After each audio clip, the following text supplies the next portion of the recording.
फैक्यूला 13th addition है। तो सबसे पहले वो ये बता रहा है कि पॉइंट नंबर 99 में hilar lymphadenopathy, non caseating granuloma, multi system involvement. तो ये आपके पास क्या डायग्नोसिस होगा, ये आपके पास डायग्नोसिस होगा सार्कोइडोसिस।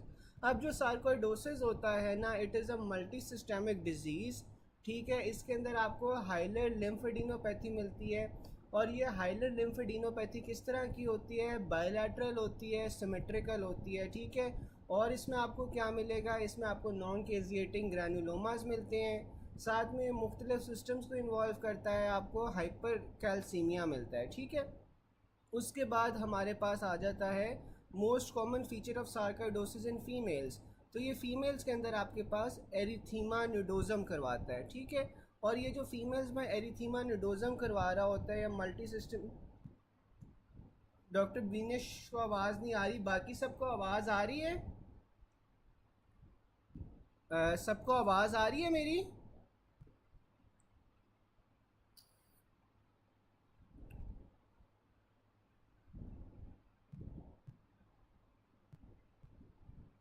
आवाज़ आ रही है सबको?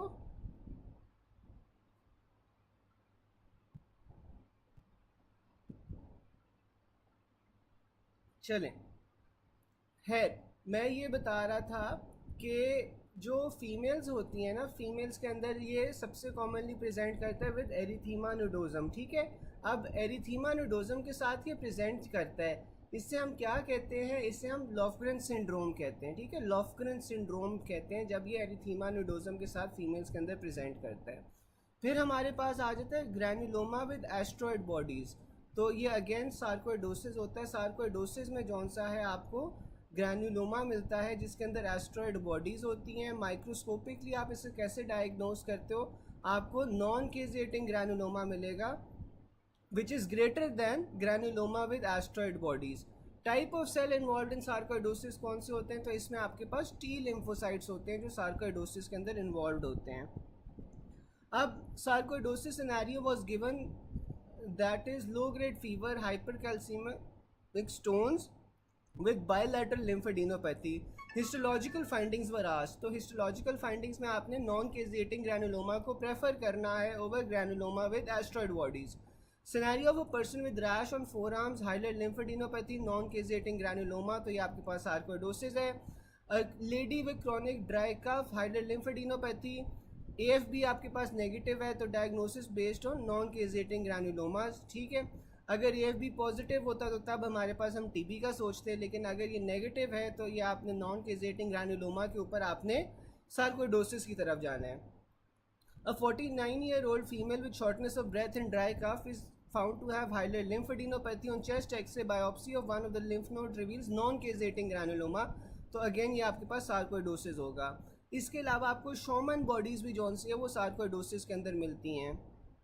A 49-year-old female with shortness of breath and dry cough is found to have hilar lymphadenopathy on chest X-ray. Biopsy of one of the lymph node reveals non-caseating granuloma along with asteroid bodies. तो ये आपके पास sarcoidosis होगी, ठीक है। अच्छा, इसके अलावा आपसे अगर मैं पूछूं तो सार्कोइडोसिस की ट्रीटमेंट क्या होती है, मुझे कोई बता सकता है चैट बॉक्स में कि सार्कोइडोसिस की ट्रीटमेंट क्या होगी?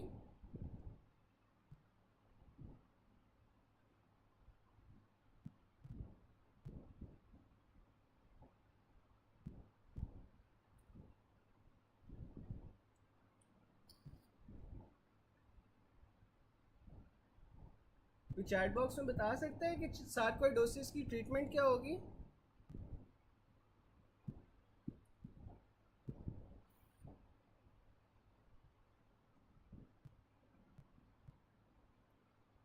अच्छा, जो फर्स्ट लाइन इसकी ट्रीटमेंट होती है ना, ये हमारे पास फर्स्ट लाइन ट्रीटमेंट में हम इसमें प्रेडनिसोलोन देते हैं, ठीक है। चलें, फिर हमारे पास यहाँ तक किसी को कोई क्वेश्चन हो? यहाँ तक क्लियर है सबका?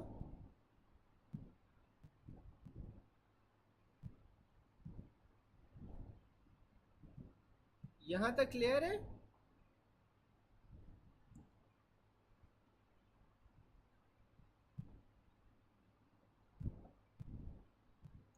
चलें, फिर हम आगे चलते हैं।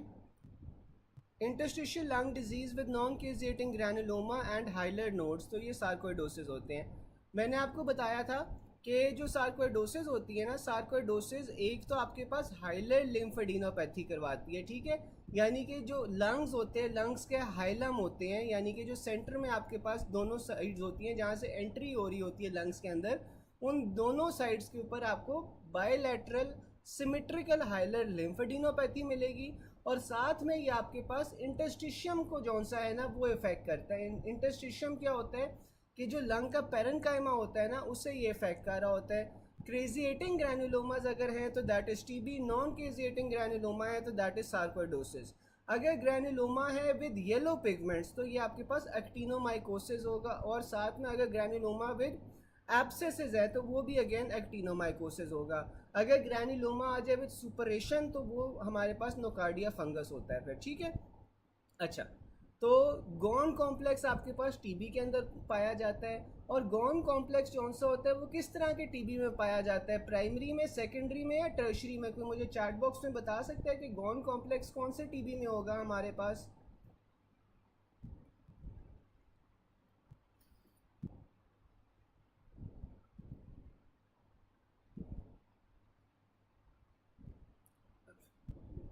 बिल्कुल प्राइमरी टीबी में होता है। A patient had tooth extraction, microscopic feature of actinomycosis infection. तो एक्टिनोमाइकोसिस इन्फेक्शन में हमारे पास क्या था, ग्रैनुलोमा था विद येलो पिगमेंट्स, या फिर ग्रैनुलोमा विद एब्सेस अगर होगा तो तब हमारे पास एक्टिनोमाइकोसिस की इन्फेक्शन होगी। अ diabetic patient after tooth extraction develops abscess. On histology the characteristic feature of actinomycosis आपके पास क्या होता है, granuloma with abscess. A scenario of patient of diabetic patient draining abscess from jaw, तो what is the finding on microscopy? तो ये हमारे पास abscess के साथ ग्रैनुलोमा होगा। Most common cause of granuloma with suppuration, और ग्रैनुलोमा विद सुपरेशन अगर आपके पास आ जाए तो वो हमारे पास नोकार्डिया फंगस होगा, ठीक है। चलें, फिर हमारे पास आ जाता है epithelioid cells in tuberculous granuloma are derived from macrophages, ठीक है।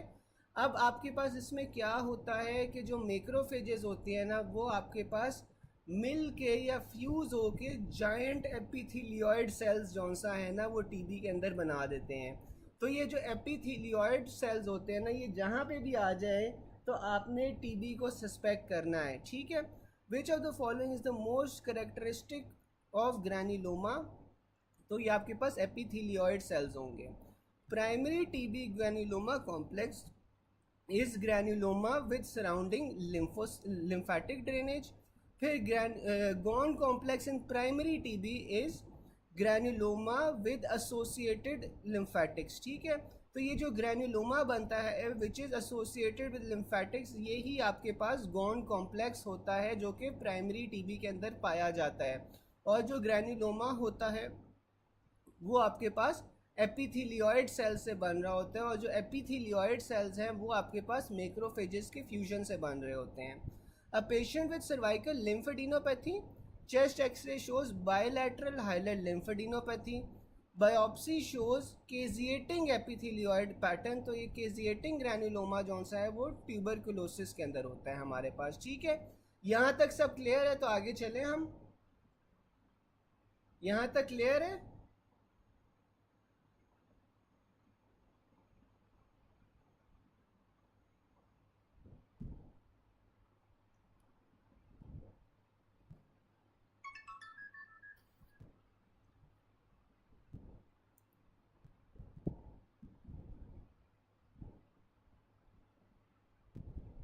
चलें, फिर हम आगे चलते हैं कि हमारे पास आ रहा है a 49-year-old female with shortness of breath and dry cough is found to have hilar lymphadenopathy on chest x-ray.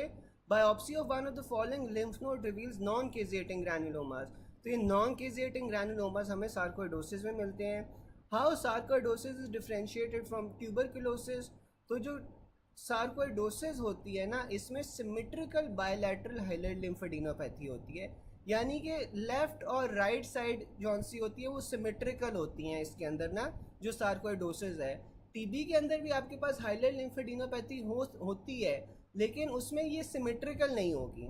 A patient with cough fever for the last 3 months on examination, he has cervical lymphadenopathy and a non-healing ulcer on tongue. Histology shows granuloma with caseous necrosis. Chest X-ray shows bilateral hilar lymphadenopathy. तो ये हमारे पास tuberculosis होगा. A 35-year-old lady gives 5 to 6 month history of low-grade fever and malaise. A week ago, she had renal colic. X-ray chest reveals bilateral hilar lymphadenopathy and bilateral mid-zonal mottling. X-ray abdomen revealed calculi in the right kidney. The bronchial biopsy revealed multiple non-caseating granulomas. This condition is most likely due to the abnormality of T lymphocytes. ठीक है, तो हमने पढ़ा था कि जो sarcoidosis होता है उसमें हमारे पास टी लिम्फोसाइट्स इन्वॉल्व होते हैं. अच्छा, अगर मैं पूछूं कि टी लिम्फोसाइट्स के अंदर भी आपके पास कौन से टी लिम्फोसाइट्स होते हैं, तो मुझे कोई बता सकता है कि इसमें कौन से टी लिम्फोसाइट्स होंगे? सार्कोइडोसिस में आपके पास कौन से टी लिम्फोसाइट्स इन्वॉल्व होते हैं? बिल्कुल CD4 टी लिम्फोसाइट्स हमारे पास इन्वॉल्व होते हैं. ठीक है, फिर आ जाता है an alcoholic female presented with cough with haemoptysis and history of 4 kg weight loss in the last few months. On examination temperature 38.5, pleuritic chest pain है. चेस्ट एक्सरे में आपको बायोलैटरल पेली हाइलर लिम्फेडिनोपैथी मिल रही है. एल्वियोलर वॉश में आपको एपिथेलियोइड sales मिल रहे हैं. तो एपिथेलियोइड सेल्स हमने पढ़ा था किसके साथ एसोसिएटेड थे? टीबी के साथ एसोसिएटेड थे. बाकी उसने सीबीसी में बता दिया कि आपको न्यूट्रोफिल्स मिल रहे हैं, लिम्फोसाइट्स मिल रहे हैं, इओसिनोफिल्स मिल रहे हैं, तो आपके पास डायग्नोसिस ट्यूबरकुलोसिस का होगा. फिर हमारे पास आ जाता है करेक्टरिस्टिक ऑफ टीबी ग्रैन्युलोमा. तो टीबी ग्रैन्युलोमा में आपके पास क्या करेक्टरिस्टिक होता है? एपिथेलियोइड सेल्स होते हैं. ठीक है, फिर आ जाता है most diagnostic test for TB. तो टीबी के लिए जो सबसे डायग्नोस्टिक टेस्ट होता है उसमें सबसे पहले हम पीसीआर कराते हैं. पीसीआर के बाद आपके पास एएफबी जो एसिड फास्ट बैसिलाई होते हैं वो पॉजिटिव आ जाए और फिर आपके पास केजियस नेक्रोसिस आ जाए. ठीक है,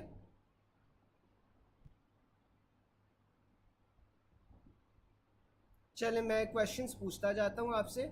अच्छा, चले मुझे आप लोग ये बताओ कि अच्छा, एस्ट्रॉइड बॉडीज़ अगर आपके पास ग्रैन्युलोमा के अंदर मिल रही हैं तो ये आपके पास कौन सा है? सार्कोइडोसिस होना चाहिए या टीबी होना चाहिए? अगर एस्ट्रॉइड बॉडीज़ मिल रही हैं तो सार्कोइडोसिस होगा या टीबी होगा?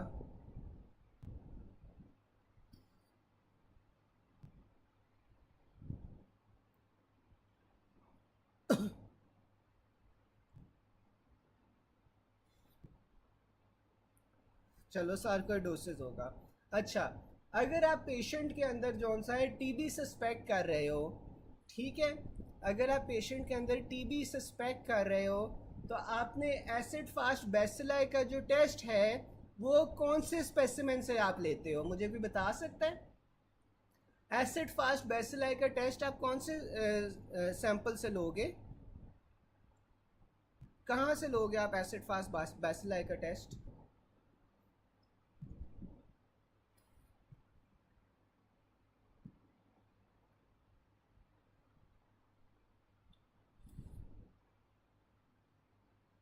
बिल्कुल स्पूटम से लेते हैं. ठीक है, अच्छा, डॉक्टर सोनिया पूछ रही हैं कि लास्ट सिनेरियो के अंदर टीबी कैसे है. अच्छा डॉक्टर साहिबा, ये देखें, जब आपके पास टीबी का मरीज़ आता है ना तो उसकी टिपिकल जो कंप्लेन होती है ना वो क्या होती है कि खांसी आ रही है बहुत अरसे से. ठीक है, खांसी के साथ साथ जौन सा है खांसी के अंदर खून आता है. ठीक है, हिमोप्टेसिस होती है. उसके अलावा आपके पास जो करेक्टरिस्टिक फाइंडिंग होती है वो वेट लॉस होती है. पेशेंट कहेगा कि मुझे कपड़े जौन से अपने वो बड़े होते जा रहे हैं. ठीक है, इसमें टेम्परेचर जौन से आपको ऑन एंड ऑफ मिलता रहता है for the last few months. तो ये सारी चीज़ें जौन सी आपके पास टीबी की तरफ बताती हैं. साथ में उसने एपिथेलियोइड सेल्स भी बता दिए. तो जो ग्रैन्युलोमा में एपिथेलियोइड सेल्स मिलेंगे ये आपके पास फिर टीबी होगी. ठीक है, तो इस वजह से आखिरी जो सिनेरियो है उसमें वो टीबी बता रहा है. फिर हमारे पास आ रहा है कि most diagnostic test for TB. Most diagnostic test for TB आपके पास क्या होता है, PCR is greater than AFB is greater than caseous necrosis, ठीक है। फिर आ जाता है अगर वो हिस्टोलॉजिकली पूछे, तो हिस्टोलॉजिकली आपके पास जौन सा है वो epithelioid cells is greater than caseous necrosis, ठीक है। तो बिल्कुल, तो अब ये देखो वो जो आपका ऊपर वाला क्वेश्चन था ना वो यहाँ पे सॉल्व हो जाता है कि हिस्टोलॉजिकल एग्जामिनेशन में आपके पास एपिथेलियोइड सेल्स मिलते हैं टीबी में, ठीक है, is greater then caseous necrosis. अगर वो माइक्रोस्कोपिक पूछे तो माइक्रोस्कोपिक में आपको केजियस नेक्रोसिस ज़्यादा मिलेगा एज कम्पेयर टू एपिथेलियोइड सेल्स। फिर हमारे पास डेफिनेटिव टेस्ट आ जाता है। डेफिनेटिव टेस्ट में आप स्पूटम एएफबी करवाते हो। इनिशियल टेस्ट फॉर टीबी आपके पास बिल्कुल जैसे डॉक्टर अवैस कह रहे हैं, इनिशियल टेस्ट आपके पास चेस्ट एक्सरे होगा। चेस्ट एक्सरे में आपको क्या मिलेगा, आपको बायोलैटरल हाइलर लिम्फेडिनोपैथी मिलेगी, साथ में आपको गॉन कॉम्प्लेक्स मिल सकता है, ठीक है। और फिर हमारे पास आ जाता है करेक्टरिस्टिक या डायग्नोस्टिक ऑफ ग्रैनुलोमा, आपके पास क्या होगा, एपिथेलियोइड सेल्स होंगे। डायग्नोस्टिक ऑफ ग्रैनुलोमा अगेन वो बता रहा है कि आपके पास एपिथेलियोइड सेल्स होते हैं। Histological feature of TB granuloma आपके पास एपिथेलियोइड सेल्स होंगे। A 35-year-old female presented with infertility, uterine tubes were blocked. Histology of endometrium reveals epithelioid giant cells. तो ये आपके पास अगेन ट्यूबरकुलोसिस आ जाता है। What is the best microscopic feature to diagnose tuberculous granuloma? तो आपके पास ये माइक्रोस्कोपिक अगर वो पूछे तो केजियस नेक्रोसिस है। अगर वो आपके पास हिस्टोलॉजिकली पूछेगा तो वहाँ पे आपके पास एपिथेलियोइड सेल्स आ जाएंगे। फिर हमारे पास आ जाता है scenario of TB caseous necrosis is seen. तो डायग्नोस्टिक टेस्ट आज, तो डायग्नोस्टिक में हमारे पास पीसीआर जौन सा है that is above AFB. Test for definitive diagnosis of TB is demonstration of AFB. फिर आ जाता है a 20-year-old female presented with cervical lymphadenopathy. Histological examination of lymph node reveals granuloma. A definitive diagnosis of TB in this case requires, आपने biopsy की है, biopsy के ऊपर आपने क्या देखना है, आपने एएफबी देखनी है, ठीक है। फिर आ रहा है an old patient with weight loss, patches in lungs, haemoptysis, epithelioid cells, तो आपने इसमें एएफबी करवा लेना है, ठीक है। A boy came from Afghanistan with discharging sinus in the lateral neck with night sweats and fever. Culture shows no growth. What is the next confirmatory test to be done? तो आपने इसमें बायोप्सी करनी है। वैसे इसमें आपने जौन सा है कल्चर लेना है और कल्चर से आपने जेडन स्टेनिंग करनी है, लेकिन अगर आपके पास बायोप्सी की ऑप्शन नहीं है तो आप फिर जेडन स्टेनिंग को चूज़ करोगे। फिर हमारे पास आ जाता है AFB is non resistance non capsulated due to cell wall glycoprotein. अब ये जो आपके पास एसिड फास्ट बैसिलाई होता है ना, ये आपके पास नॉन कैप्सुलेटेड होता है, इसीलिए आपके पास जो नॉर्मल ईओसिन और हीमोटॉक्सिलिन स्ट्रेन होती है ये आपके पास इसमें एब्सेंट हो, वो इसे स्टेन नहीं करता। In which of the following there is lymphocytosis, तो आपके पास टीबी होगा जिसमें लिम्फोसाइटोसिस होगी। Nasal lesion, hilar lymph nodes, AFB positive, तो ये आपके पास क्या है, लेप्रेसी है। जो लेप्रेसी होती है वो आपके पास अपर रेस्पिरेटरी ट्रैक को इफेक्ट करती है। अच्छा, आप में से अब मुझे कोई बता सकता है कि जो अब टीबी होता है, टीबी लंग के कौन से लोब्स को इफेक्ट करता है, अपर लोब्स को, मिडल वाले लोब्स को या लोअर लोब्स को? कोई मुझे बता सकता है चैट बॉक्स में कि जो आपके पास टीबी होता है वो लंग के कौन से लोब्स को इफेक्ट करता है? बिल्कुल एपिकल लोब्स को ना ये इफेक्ट करता है, ठीक है, यानी ऊपर वाले लोब्स को ये लंग के इफेक्ट कर रहा होता है, ठीक है। फिर हमारे पास आ जाता है A man presented to OPD with complaints of lesion near the orbit of eye. Histopathology shows giant Langerhans cells. The organism is TB leprae. ठीक है। Initial test to diagnose microorganism of leprosy is nasal scraping test. ठीक है। यहाँ तक किसी को कोई question हो? यहाँ तक किसी को कोई सवाल हो?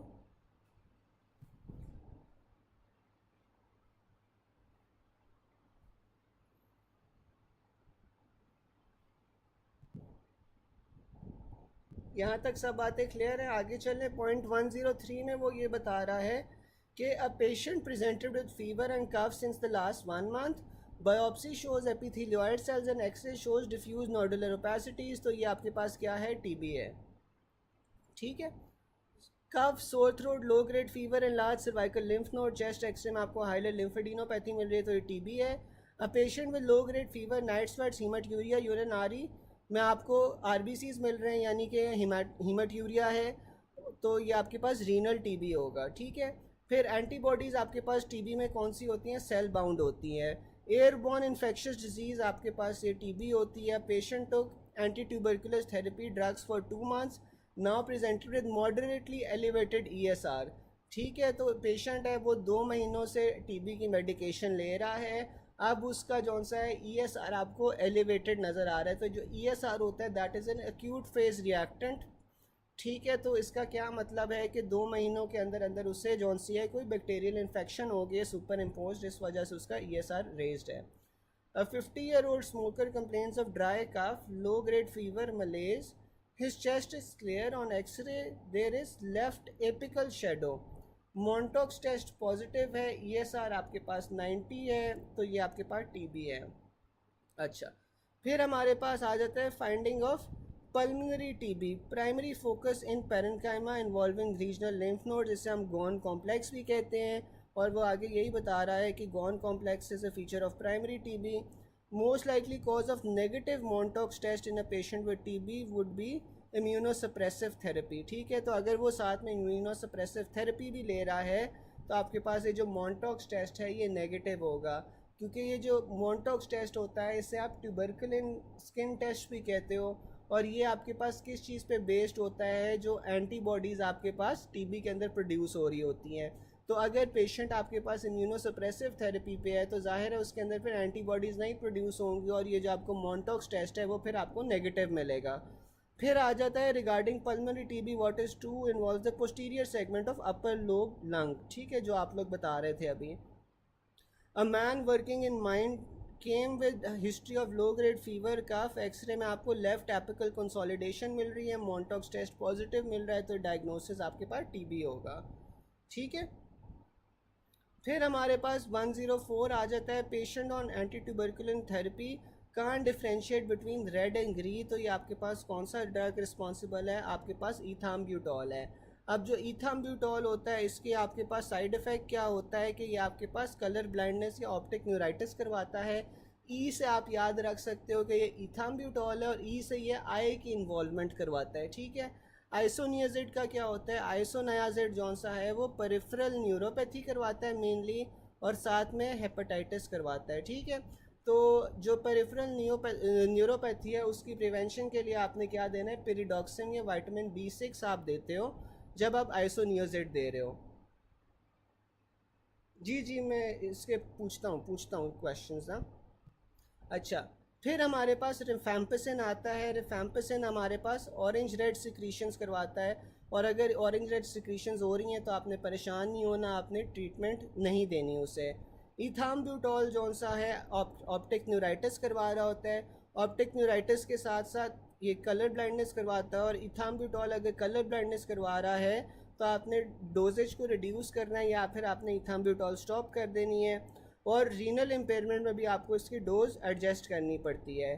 फिर हमारे पास आ जाता है पायरेजिनामाइड। अब जो पायरेजिनामाइड है वो आपके पास हेपेटाइटिस, फोटोसेंसिटाइजेशन, हाइपर यूरेसीमिया और गाउट, ये सारी चीज़ें आपके पास पायरेजिनामाइड करवा रहा होता है।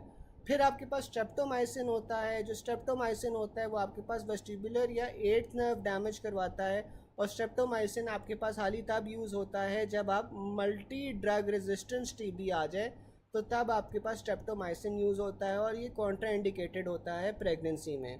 अच्छा,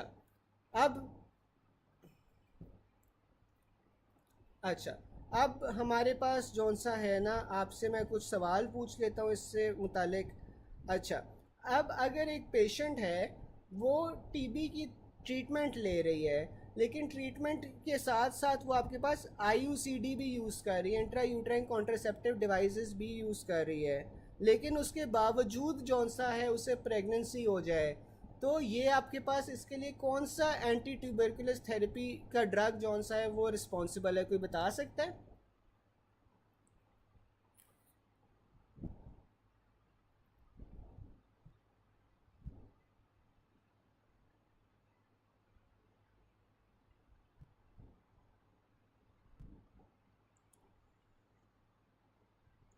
अच्छा, रिफेम्पिसिन होता है, ठीक है, रिफेम्पिसिन होता है, आप लोग सही कह रहे हो। फिर उसके बाद हमारे पास दूसरा सवाल आ जाता है कि आप में से मुझे कोई बता सकता है कि ऐसा कौन सा ड्रग होता है जो कि आपके पास बैक्टीरियोस्टैटिक भी होता है और बैक्टीरियोसिडल भी होता है? एटीटी में कौन सा ड्रग होगा जो बैक्टीरियोस्टैटिक भी होगा और बैक्टीरियोसिडल भी होगा?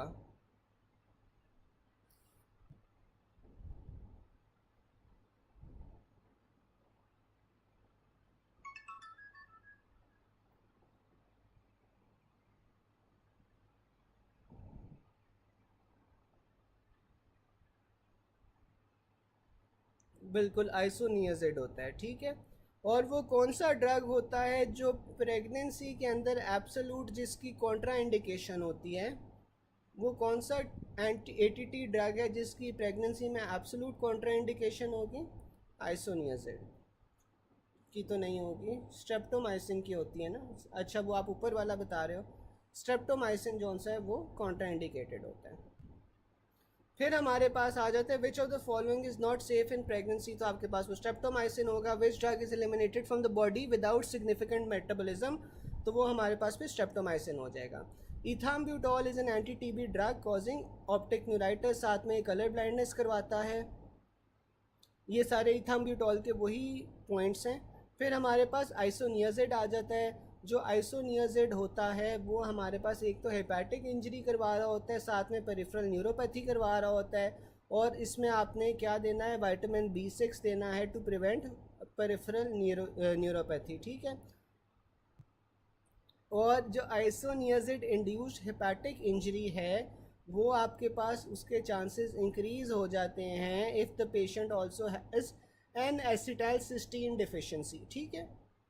और अगर आपके पास आइसोनियाजिड जौन सा है वो पिन और नीडल सेंसेशंस करवा रहा है या पेरिफेरल न्यूरोपैथी करवा रहा है, तो आपने फिर आइसोनियाजिड को रोक देना है। फिर हमारे पास आ जाता है rifampicin. A patient on ATT drug develop red colour urine, तो आपके पास वो रिफेम्पिसिन रिस्पॉन्सिबल होगा। आगे वो बता रहा है फीमेल और anti TB drugs using OCPs, लेकिन फिर भी वो कंसीव कर रही है, तो ये आपके पास रिफेम्पिसिन होता है जो आपके पास रिस्पॉन्सिबल होता है। पायराजिनामाइड का मेन आपके पास क्या साइड इफ़ेक्ट आता है कि ये गाउट करवाता है, हाइपर यूरेसीमिया करवाता है। तो यही वो बता रहे हैं, patient on ATT develops right big toe swelling which is this is due to pyrazinamide. Hyperuricaemia भी आपके पास यही करवा रहा होता है, ठीक है। फिर आगे वो बता रहा है why are anti TB drugs given in combination, तो आपके पास ये कॉम्बिनेशन में आप इसलिए देते हो ताकि आपके पास रेजिस्टेंस की एमरजेंस जौन सी है वो डिक्रीज़ हो जाए, ठीक है। तो इसीलिए आप 6 महीने का कोर्स करवाते हो जिसमें ये आप मल्टीपल ड्रग्स जौन से हैं वो इकट्ठे दे रहे होते हो, ठीक है, ताकि आपके पास जौन सा है रेजिस्टेंस ना डेवलप हो। उसके बाद हमारे पास आ जाता है which anti TB drug is bacteriostatic, तो जो बैक्टीरियोस्टैटिक होता है ना वो आपके पास प्योरली इथाम्ब्यूटॉल होता है।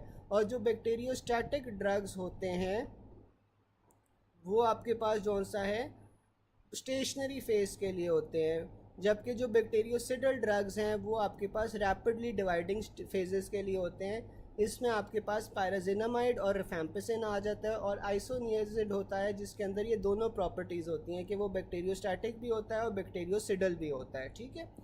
यहाँ तक सब क्लियर है? किसी को कोई क्वेश्चन तो नहीं है?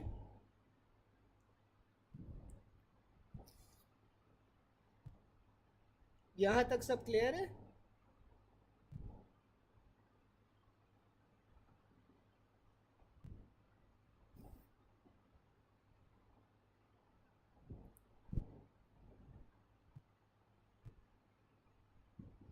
चले आगे चलते हैं। पॉइंट 106 में वो ये बता रहा है कि मीज़ोथीलियोमा इज़ एसोसिएटेड विद एस्बेस्टोस, ठीक है।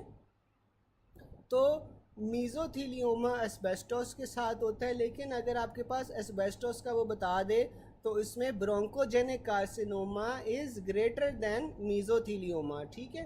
तो asbestos causes bronchogenic carcinoma more commonly than mesotheliomas. फिर हमारे पास आ जाता है कि जो ब्रोंकोजेनिक कार्सिनोमा है उसका जो सबसे कॉमन कॉज होता है दैट इज़ स्मोकिंग, ठीक है। सबसे कॉमन कॉज ब्रोंकोजेनिक कार्सिनोमा का हमारे पास स्मोकिंग आ जाता है।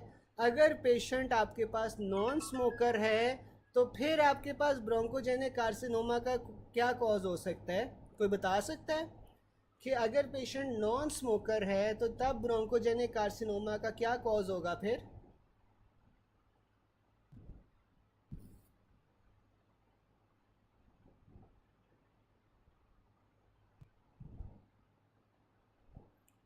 बिल्कुल, फिर हमारे पास रेडॉन एक्सपोजर आता है, ठीक है। तो सेकंड जो हमारे पास सबसे कॉमन कॉज है ब्रोंकोजेनिक कार्सिनोमा का, फिर वो रेडॉन होता है अगर पेशेंट नॉन स्मोकर है। और अगर वो आपके पास इस तरह की हिस्ट्री देता है कि जो पेशेंट है वो प्लम्बिंग इंडस्ट्री से है या रूफिंग इंडस्ट्री से है, तो फिर आप जौन सा है ना एस्बेस्टोस की तरफ जाते हो कि एस्बेस्टोस की वजह से जौन सा है वो ब्रोंकोजेनिक कार्सिनोमा हुआ है, ठीक है।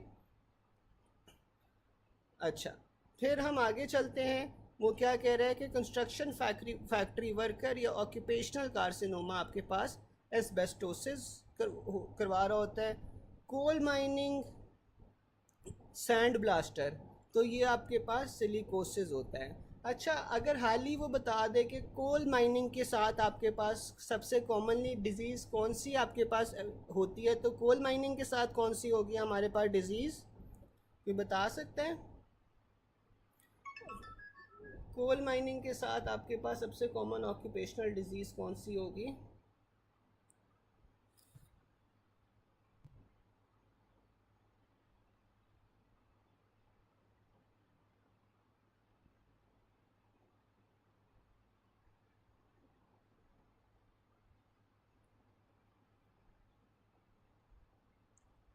कोल वर्कर नीमोकोनियोसिस होती है, ठीक है। कोल वर्कर नीमोकोनियोसिस होगी, ठीक है। और अगर वो कोल माइनिंग के साथ साथ सैंड ब्लास्टिंग भी बता दे तो फिर हमारे पास सिलिकोसिस आती है, ठीक है।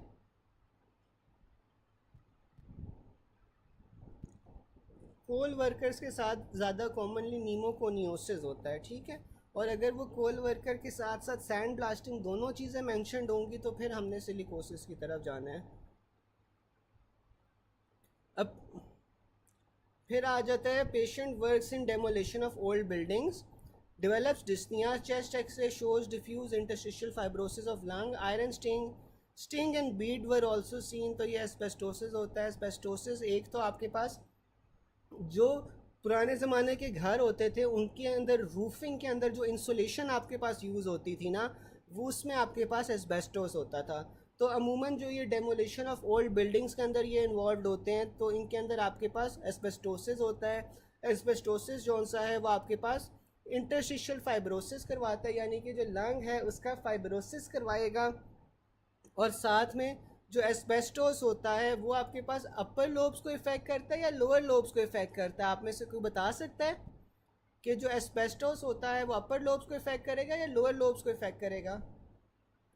और साथ में इसमें आपको ना iron stained sting and bead appearance जौन सी है ना वो भी मिलती है एस्बेस्टोसिस के अंदर, ठीक है। बिल्कुल लोअर लोब्स को इफ़ेक्ट करता है। इस तरह याद रख सकते हो कि जो एस्बेस्टोस है ऊपर छत से आ रहा होता है, रूफिंग से आ रहा होता है और ये इफ़ेक्ट आपके लोअर लोब्स को कर रहा होता है। और जितने भी आपके पास ऑक्यूपेशनल रिलेटेड डिजीज़ हैं ना ये लंग्स की, उसमें वाहिद एस्बेस्टोसिस होता है जो कि आपके पास लोअर लोब्स को इफ़ेक्ट कर रहा होता है, बाकी सारी जो है वो आपके पास अपर लोब को इफ़ेक्ट कर रही होती हैं। अच्छा जी, चलें आगे चलते हैं। फिर हमारे पास आ रहा है 59-year-old construction worker had history of asbestos exposure, which of the following malignancies is most likely to occur. तो इसमें आपके पास मैलिग्नेंट मीजोथीलियोमा आएगा। अगर तो आपके पास वो ब्रोंकोजेनिक कार्सिनोमा दिया होता तो उसमें आपने उसको प्रेफर करना था। Fibrovascular tissue leak with layers of mesothelium, which what structure could it possibly be. तो आपके पास वो बता रहे हैं मीजोथीलियम आपके पास होती ही लंग के पास है तो ये आपके पास लंग होगा।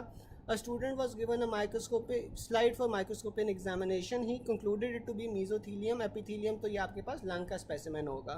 फिर 107 में वो ये बता रहा है a rock crusher developed higher lymphadenopathy on biopsy by fringent particles are present. तो ये आपके पास silicosis होगा.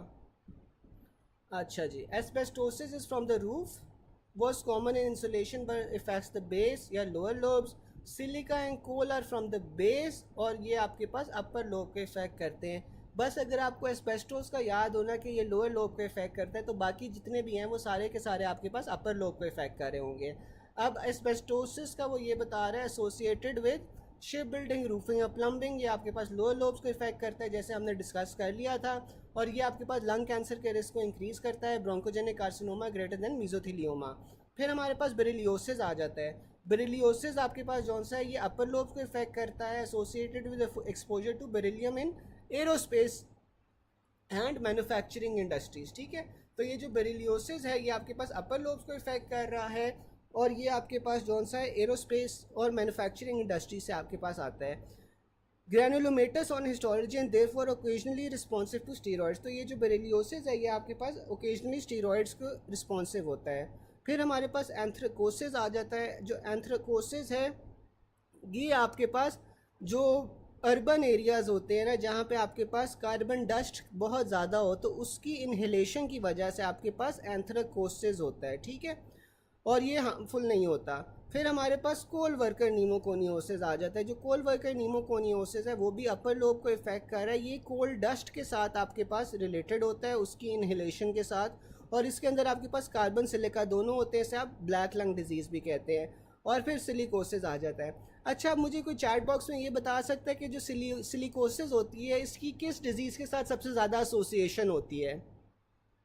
आप लोगों में से कोई चैट बॉक्स में बता सकता है कि जो सिलिकोसिस है इसकी किस डिजीज़ के साथ एसोसिएशन होती है सबसे ज़्यादा?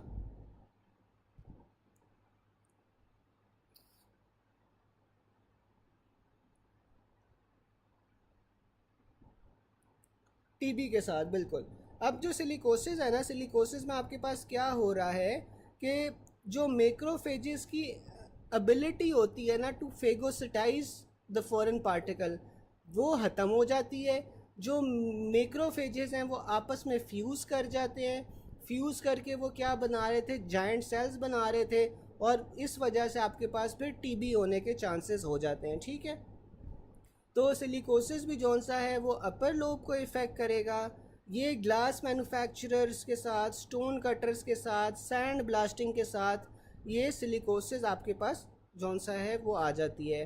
और सिलिकोसिस आपके पास फेगोलाइसोसोम्स को डिस्टर्ब करती है, मैक्रोफेजेस की एबिलिटी को इम्पेयर करती है जिस वजह से आपके पास टीबी के साथ इसकी एसोसिएशन आ जाती है. Eggshell calcification of hilar lymph nodes आपको इसमें मिलेगी. ठीक है, फिर हमारे पास आ जाता है a non smoker patient presented with chest heaviness, cough and haemoptysis. On investigation he was diagnosed as a case of lung cancer. Which of the following environmental agent exposure lead to this disability. तो आपके पास वो radon होता है. तो radon जो सा है ना that is the second leading cause of lung cancer after smoking. ठीक है, अगर आपके पास कोई एस्बेस्टोस की एक्सपोजर की हिस्ट्री नहीं है पेशेंट में. In such scenario if person is smoker prefer smoking, otherwise आप रेडॉन को प्रेफर करोगे. अगर कोई एस्बेस्टोसिस की हिस्ट्री होगी तो फिर आपने एस्बेस्टोसिस की तरफ जाना है. And old man with no risk factor had non-productive cough for 2 months, now presented with blood streaked sputum on examination, bilateral आपको वीज मिल रही है. चेस्ट एक्सरे में आपको 5 सेंटीमीटर हाइलर मास मिल रहा है in the left lung with haemorrhagic pleural effusion. Sputum shows hyperchromatic pleomorphic cells with scanty cytoplasm. तो ये आपके पास रेडॉन एक्सपोजर होगा. ठीक है, फिर हम एस्बेस्टोसिस की तरफ चलते हैं. Lower lobe lesion in plumber man, तो आपके पास ये एस्बेस्टोसिस है. Scenario of patient with 5 centimetre opacity in the left lung lower lobe, आपके पास कॉज एस्बेस्टोसिस आ जाएगा. Carcinoma is caused by which inorganic compound तो ये आपके पास एस्बेस्टोसिस होगा। विच of the following is commonly cause by asbestos, तो आपके पास bronchogenic carcinoma होता है जो एस्बेस्टोसिस में होता है। A man working in construction company presents with complaints of cough and shortness of breath. Chest x-ray में आपको प्लूरल पेक्स मिल रही हैं, तो ये आपके पास एस्बेस्टोसिस है। और एस्बेस्टोसिस क्या यहाँ पे करवा रहे हैं, मीजोथीलियोमा करवा रहे हैं, जिस वजह से आपको प्लूरल प्लेक्स मिल रही हैं, ठीक है। A patient who is indulged in demolition of old buildings developed dyspnea recently, chest x-ray diffuse interstitial fibrosis आपको मिल रही है लंग्स में bilaterally। आयरन और स्टीन वो आयरन और स्टिंग बडिंग जौन सी अपेयरेंस है वो मिल रही है, तो ये आपके पास एस्बेस्टोसिस है। एस्बेस्टोसिस प्लूरल मीजोथीलियोमा करवा रहा होता है। A smoker patient was having interstitial lung disease and pleural plaques, तो ये आपके पास फिर एस्बेस्टोसिस होगा, ठीक है। यहाँ तक सब क्लियर है, किसी को कोई क्वेश्चन तो नहीं है?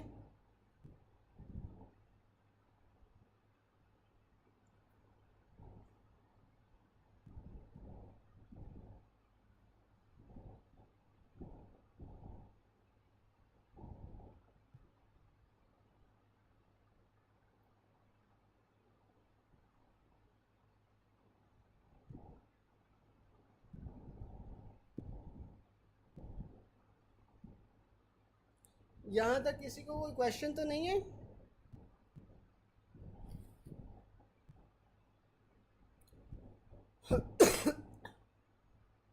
अच्छा जी, फिर हम आगे चलते हैं कि सिलिकोसिस और TB, coal mining, sand blaster.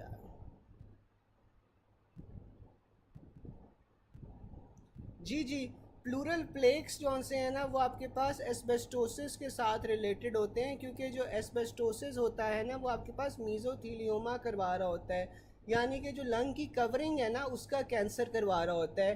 तो वो क्या करता है, आहिस्ता आहिस्ता प्लेक्स बनते हैं, और प्लेक्स जौन से हैं वो आपके पास फिर कैंसर करवाते हैं, ठीक है। तो ये एस्बेस्टोसिस जौन सा है वो प्लूरल प्लेक्स के साथ बिल्कुल एसोसिएटेड होता है। और साथ में दूसरा ये है कि जो एस्बेस्टोसिस है ना ये आपके पास इंटरस्टिशियल लंग डिजीज़ करवा रहा होता है, ठीक है। यानी कि आपके पास इंटरस्टिशियम को इफेक्ट करता है, और इंटरस्टिशियम में जाके ये क्या करवाएगा, ये आपके पास फाइब्रोसिस करवाएगा ना, ठीक है। तो अभी मुझे कोई ये बता सकता है कि जो एस्बेस्टोसिस है ये आपके पास एक कंस्ट्रिक्ट वो ऑब्स्ट्रक्टिव लंग डिजीज़ आएगी या रिस्ट्रिक्टिव लंग डिजीज़ आएगी? आप में से मुझे कोई बता सकता है कि जो एस्बेस्टोसिस है is it a restrictive lung disease या obstructive lung disease?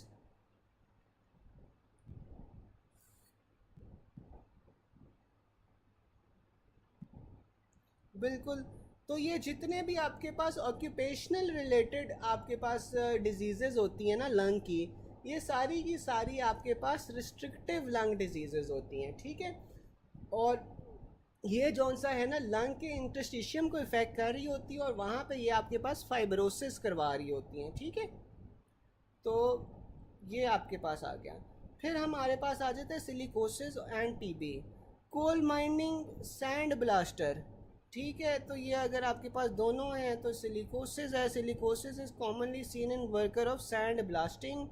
A man with silicosis presents with pulmonary nodules. Mechanism of formation of nodules is giant cell formation, और ये जो जायंट सेल्स होते हैं ये आपके पास मैक्रोफेजेस के फ्यूजन से बन रहे होते हैं। A man inhaling silica for 6 years develop cough 1 centimeter mass on x-ray, तो इसमें आपके पास फॉरेन बॉडी जायंट सेल्स होंगे। A patient working in mine presented with cough fever weight loss, on examination tuberculin test positive with hilar lymphadenopathy. तो ये आपके पास किस चीज़ का सिनेरियो आ गया, टीबी का आ गया। A patient with bilateral hilar lymphadenopathy and pulmonary TB is diagnosed, he gives history of working in mines for years. तो इसका कॉज क्या है, हमारे पास सिलिकोसिस है which is leading to TB. फिर आ जाता है a man working in coal mine came with history of low grade fever, dry cough and weight loss. Chest x-ray में आपको राइट एपिकल कंसोलिडेशन मिल रही है, मॉन्टॉक्स टेस्ट पॉजिटिव मिल रहा है, ESR 90 है, तो ये आपके पास टीबी है। Worker digging deep into the earth crust, commonly presented with pulmonary fibrosis, this is likely due to the abundance of which in the earth crust, तो आपके पास सिलिका की abundance की वजह से है। A 40-year mine worker admitted with complaints of progressive breathlessness, productive cough, night sweats and weight loss for 2 months. Chest x-ray में आपको hilar lymphadenopathy मिल रही है, ट्यूबरकुलिन टेस्ट पॉजिटिव मिल रहा है. The most likely diagnosis is silicosis.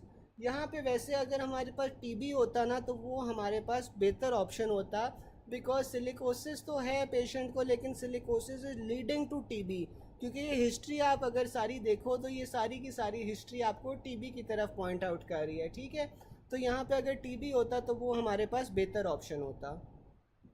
A man with weight loss and lesion in the lung now presents with hemoptysis and histology shows small cell clusters. तो ये आपके पास smoking इसका cause है. और ये किस चीज़ का सिनेरियो है, आप में से कोई बता सकता है ये किस चीज़ का सिनेरियो होगा?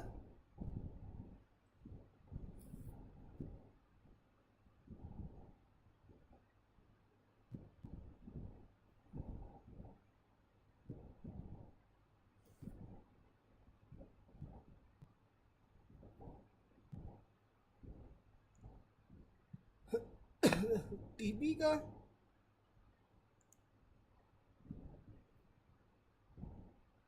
स्मॉल सेल कार्सिनोमा का, बिल्कुल स्मॉल सेल कार्सिनोमा का होगा ना, टीबी का तो नहीं होगा. लंग कैंसर हो रहा है और लंग कैंसर की टाइप जौन सी है ना वो स्मॉल सेल कार्सिनोमा है. ठीक है, इसके अंदर फिर आ जाता है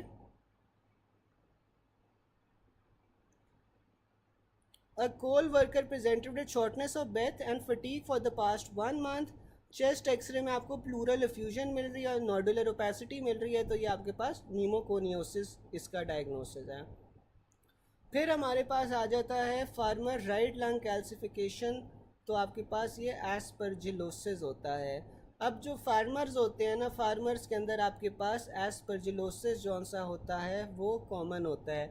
अब एस्परजिलोसिस जौन सा है वो एक तो फार्मर्स में कॉमन होता है, साथ में ना ये नॉर्मली आपको इम्यूनो कॉम्प्रोमाइज्ड पेशेंट्स के अंदर मिलता है. इसमें आपके पास जौन सा है ना वो फंगल बॉल भी बन जाता है. अगर आप चेस्ट एक्सरे देखोगे ना एस्परजिलोसिस में तो आपको अमूमन फंगल बॉल भी मिलता है. ठीक है, अब ये जो फार्मर लंग है ये डिसऑर्डर है. इसमें सोर्स क्या होता है, इसमें आपके पास मोल्डी हे या ग्रेन डस्ट आ जाती है. ठीक है ना, तो इसमें आपके पास ये सोर्स है. इसमें जो एंटीजन या एजेंट रिस्पॉन्सिबल है वो आपके पास माइक्रोस्पोरा फीनी है, साथ में एस्परजिलस फ्यूमिगाटस है. ठीक है, ये दो एजेंट्स तो आपने याद रखने हैं. ठीक है, माइक्रोस्पोरा फीनी और एस्परजिलस फ्यूमिगाटस. साथ में तीसरा आप देख लो, याद होता है तो सही है. तीसरा आपके पास है सैक्रोपोलिस्पोरा रेक्टिव वर्गुला. ठीक है, तो ये आपके पास फार्मर लंग होता है. फिर आपके पास बर्ड फैंसियर लंग आ गया. जो बर्ड फैंसियर लंग है इसमें आपके पास सोर्स क्या होगी, एवियन एक्सक्रीटा होगी, यानी कि जो फीसेस होती है बर्ड्स की वो प्रोटीन्स और फेदर्स, ये आपके पास सारी की सारी सोर्सेज होती हैं.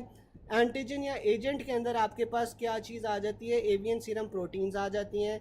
फिर हमारे पास बिसिनोसिस आता है. बिसिनोसिस जौन सा है वो टेक्सटाइल इंडस्ट्रीज़ के अंदर आपके पास इसकी सोर्स होती है. और एंटीजन जौन सा है या एजेंट आपके पास कॉटन डस्ट होता है. अच्छा, मुझे कोई बता सकता है कि बिसिनोसिस तो उसने बता दिया कि वो टेक्सटाइल इंडस्ट्रीज़ इसका सोर्स होती हैं, बेरिलियोसिस का सोर्स क्या होती हैं?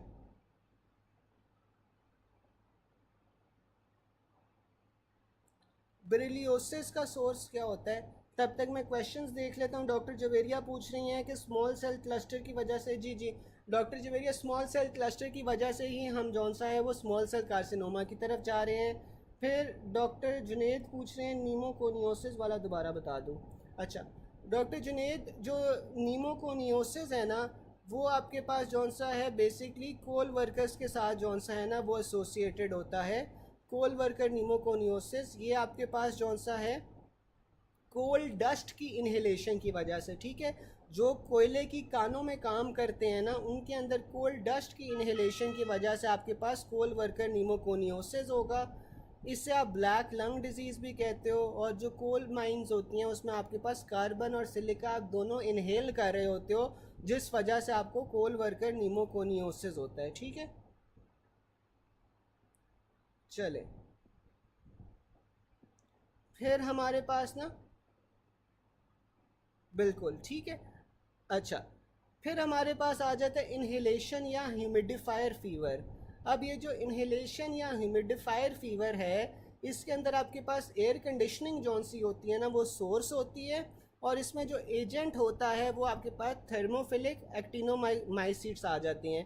अब उसके बाद हमारे पास माल्ट वर्कर्स आ जाते हैं। जो माल्ट वर्कर्स हैं उसमें आपके पास एजेंट एस्परजिलस क्लेवाटस होगा, ठीक है।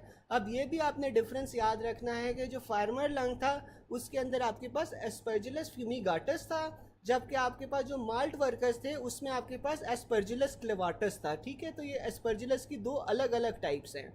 फिर हमारे पास आ जाता है इन्वेस्टिगेशन में आपके नॉर्मली ये जो होते हैं ना, आपको इयोसिनोफिलिया नहीं मिलता, एक्सेप्ट आपके पास एक कंडीशन होती है जिसे आप कहते हो एलर्जिक ब्रोंकोपल्मोनरी एस्परजिलोसिस, ठीक है, ABPA। इसमें आपके पास क्या होता है, ये एक हाइपर सेंसिटिविटी रिस्पॉन्स है to Aspergillus growing in the lung mucus associated with asthma and cystic fibrosis may cause bronchiectasis and eosinophilia. अच्छा, अब मैंने आप लोगों को एक बात बताई थी ना, एक सेकेंड ज़रा, कि जो एस्परजिलस है ना, एस्परजिलस एक तो फार्मर्स को इफ़ेक्ट करता है, साथ में नॉर्मल लोगों को ना ये इतना इफ़ेक्ट नहीं करता अनलेस पेशेंट ऑलरेडी किसी लंग डिजीज़ के साथ आपके पास पहले से हो, ठीक है। तो नॉर्मली जैसे अस्थमा वाले पेशेंट्स होते हैं, सिस्टिक फाइब्रोसिस वाले पेशेंट्स होते हैं ना, ये आपके पास ज़्यादा प्रोन होते हैं फॉर एस्परजिलस इन्फेक्शन, ठीक है। तो जब एस्परजिलस आपके पास आता है तो ये इन पेशेंट्स के अंदर ABPA करवाता है, जिसे आप एलर्जिक ब्रोंकोपल्मोनरी एस्परजिलोसिस कहते हो।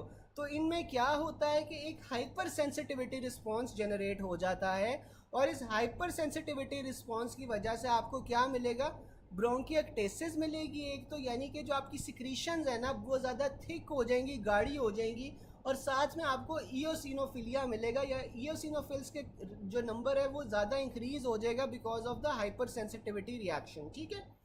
तो ये आपके पास फिर एलर्जिक ब्रोंकोपल्मोनरी एस्परजिलोसिस आ जाता है। फिर आगे चलते हैं कि farmer lung disease. Farmer lung disease में आपके पास सोर्स क्या था, ग्रेन डस्ट था या मोल्डी है होता है। A farmer presented with right lower lobe coin like mass of 3.4 centimetre in size. तो ये आपके पास क्या है, एस्परजिलोसिस है। जो मैंने आपको बताया ना था ना कि फंगल बॉल मिलता है इसके अंदर, ये उसी की बात कर रहा है कि राइट लोअर लोब के ऊपर आपको कॉइन लाइक मैस मिल रहा है, तो दैट इज एस्परजिलोसिस। फिर आ जाता है gardener presented with chronic cough. Chest x-ray में आपको 2.5 सेंटीमीटर तक कैल्सिफिक मास मिलता है, जो कि आपके पास इसमें डायग्नोसिस क्या है, aspergillosis. Right farmer lung calcification, तो ये आपके पास अगेन एस्परजिलोसिस है। A man who is a gardener for the last 15 years presented with sore throat for 1 week. He gives history of previous chest pain with no other symptoms.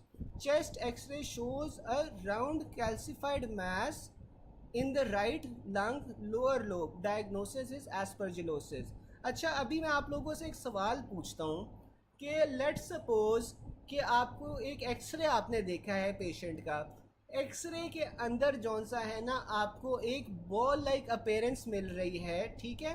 तो आप कैसे differentiate कर सकते हो एक्सरे के अंदर कि ये जो बॉल है ये एस्परजिलोमा या फंगल बॉल है या फिर एक एब्सेस है, ये आप कैसे डिफ्रेंशिएट करोगे? कोई मुझे चैट बॉक्स में बता सकते हैं कि आप एब्सेस में और साथ में जो एस्परजिलोमा है या फंगल बॉल है, दोनों में कैसे डिफ्रेंशिएट करोगे?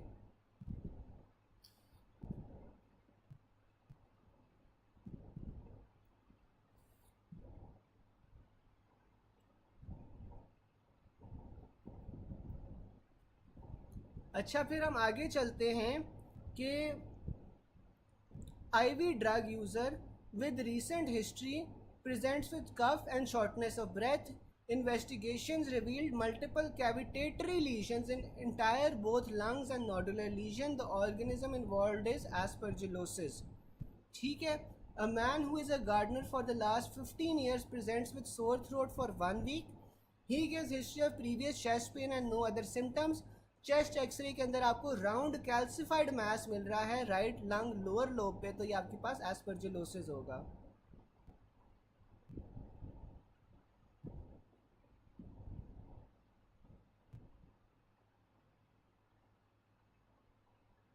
अच्छा, एक्सरे पे आप नहीं डिफ्रेंशिएट कर सकते, एक्सरे पे आपको दोनों चीज़ें ना सेम ही मिलेंगी, ठीक है।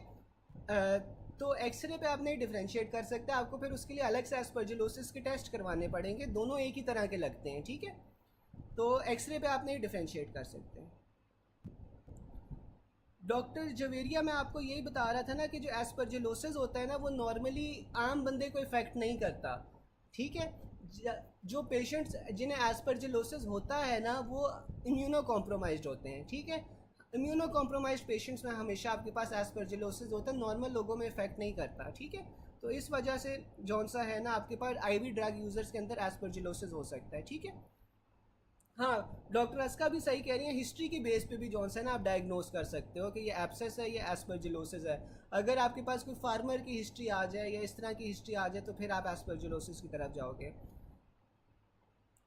और फिर हमारे पास आ रहा है कि a farmer is suffering from nasal congestion, severe cough and episodic dyspnea. On chest x-ray, the physician found a mass. His IgE and eosinophil levels are increased. It is due to aspergillosis.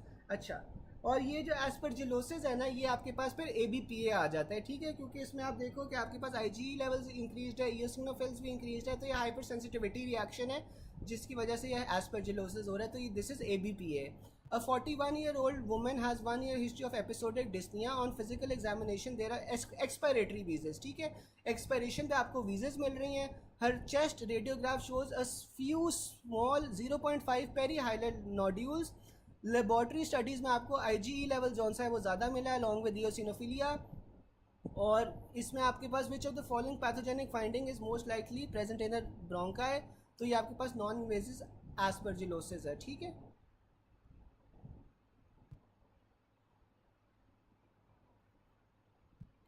Histoplasmosis का, एक second.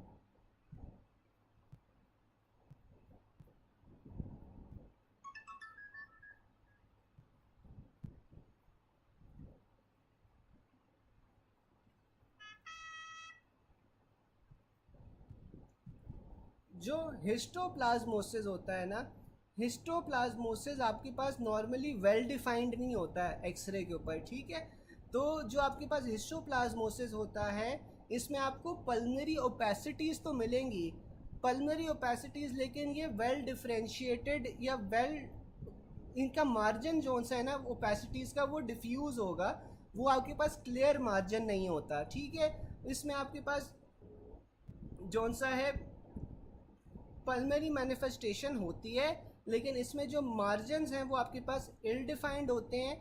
और इसमें आपके पास antibody आप test करवाते हो, और antibodies अगर तो हिस्टोप्लाज्मोसिस के खिलाफ पॉजिटिव हैं तो फिर आप जौन सा हिस्टोप्लाज्मोसिस की तरफ जा सकते हो, ठीक है. सिमिलरली एस्परजिलोसिस के लिए भी आप जौन सा है एंटीबॉडीज़ का टेस्ट करवाओगे, ठीक है. तो अगर एंटीबॉडीज़ पॉजिटिव आएंगी तो फिर आपने एस्परजिलोसिस की लाइन पे ट्रीट करना है. एक सेकंड मुझे दीजिएगा ज़रा.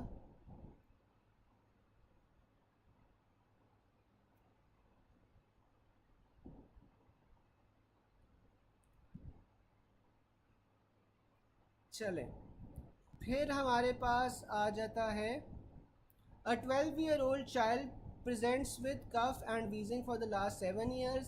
एक्सरे में आपको बायलैटरल ब्रोंकियोक्टेसिस मिलता है. X-ray examination with thick sputum containing eosinophils, तो ये आपके पास, अच्छा मैं दोबारा से बता देता हूँ, ये वाला पॉइंट बस देख लें कि a 12-year-old child presents with cough and wheezing for the last 7 years. X-ray में आपको बायोलैटरल ब्रोंकियोक्टेसिस मिल रहा है. हमने पढ़ा था कि जो ABPA होता है that is associated with either asthma या फिर आपके पास ब्रोंकियोक्टेसिस इसमें हो रहा होता है, ठीक है. उसके अलावा उसमें थिक स्पूटम होता है, इयोसिनोफिल्स होते हैं, तो ये आपके पास एस्परजिलोसिस है. ऊपर वाला पॉइंट मैं दोबारा से पढ़ रहा हूँ. 41-year-old woman has 1 year history of episodic dyspnoea. तो 41-year-old लेडी है, 1 साल से उसे ऑन एंड ऑफ डिस्निया चल रहा है. ऑन फिजिकल एग्जामिनेशन एक्सपायरेटरी वीज आपको मिल रही है. चेस्ट रेडियोग्राफी में आपको 0.5 सेंटीमीटर के पेरी हाइलर नोड्यूल्स मिल रहे हैं। लैब स्टडीज़ में आपको IgE लेवल्स जौन से हैं वो ज़्यादा मिल रहे हैं, साथ में ईओसिनोफिलिया मिल रहा है। स्पूटम में आपको ईओसिनोफिल्स मिल रहे हैं। तो ये आपके पास ABPA का सिनेरियो ही नहीं है, allergic non allergic bronchopulmonary aspergillosis का सिनेरियो है ना।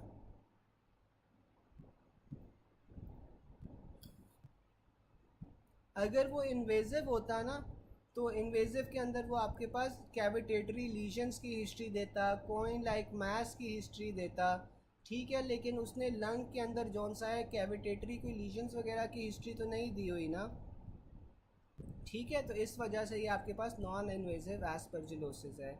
यहाँ तक समझ आ गई?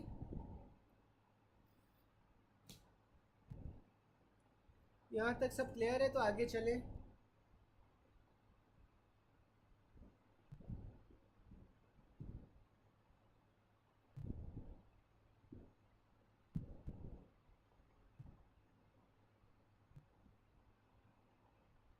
जी जी बिल्कुल, ABPA का ही सिनेरियो है। चलें, फिर हमारे पास आ जाता है rhinosinusitis reports invasion of lamina media, extensive endothelial damage और थ्रोम्बोसिस। तो ये आपके पास म्यूकोरमाइकोसिस का सिनेरियो है, ठीक है। फिर आ जाता है patient has complaint of chest pain, he had history of working in textile mill. तो टेक्सटाइल मिल के साथ आपके पास क्या चीज़ थी? बिसिनोसिस थी। और इसमें आपके पास जो कॉटन डस्ट होती है वो आपके पास एजेंट होती है। Byssinosis occurs in people working in textile या cotton industry. Main cause of farmer lung due to microorganism आपके पास क्या होगा? माइक्रोस्पोराफिनी होता है। A man with no cough and fever, chest x-ray shows diffuse lung fibrosis. तो ये आपके पास इनऑर्गेनिक डस्ट होती है, ठीक है। तो इसमें आपके पास क्या है? ना तो खांसी आ रही है ना बुखार हो रहा है, चेस्ट एक्सरे के अंदर आपको फाइब्रोसिस मिल रही है लंग की, तो ये आपके पास इनऑर्गेनिक डस्ट होगी। A 40-year-old male presents with shortness of breath and slowly progressive cough. Chest x-ray में अगेन इंटरस्टिशियल फाइब्रोसिस मिल रहा है, तो ये आपके पास इनऑर्गेनिक डस्ट होती है, ठीक है। A non smoker presents with progressive dyspnoea but no cough for over 15 years. X-ray में डिफ्यूज इंटेस्टिनल पैचेस मिल रहे हैं, तो ये अगेन इनऑर्गेनिक डस्ट है, ठीक है। अब इनऑर्गेनिक डस्ट में आपके पास कोई सी भी ये डस्ट आ सकती है, और ये सारी की सारी जौन सी रिस्ट्रिक्टिव लंग डिजीज़ होती हैं, और ये आपके पास लंग के अंदर फाइब्रोसिस करवा रही होती हैं, ठीक है। फिर हम आ जाते हैं COPD। COPD patient oxygen pressure at 10 centimetre of water bye positive end expiratory pressure for 24 hours would cause नीमोथोरेक्स, ठीक है। आप लोगों को पता होगा कि जो COPD के पेशेंट्स होते हैं उसमें हम जो नॉर्मली ऑक्सीजन सैचुरेशन को इतना नहीं बढ़ाते, ठीक है। और नॉर्मली हम इसमें 85 से 87 या 90 सैचुरेशन, इतनी सैचुरेशन रखते हैं हम, ठीक है। अच्छा, वैसे अगर मुझे कोई बता सकता है COPD के मरीज़ों के अंदर हम ज़्यादा ऑक्सीजन क्यों नहीं देते? कोई बता सकता है?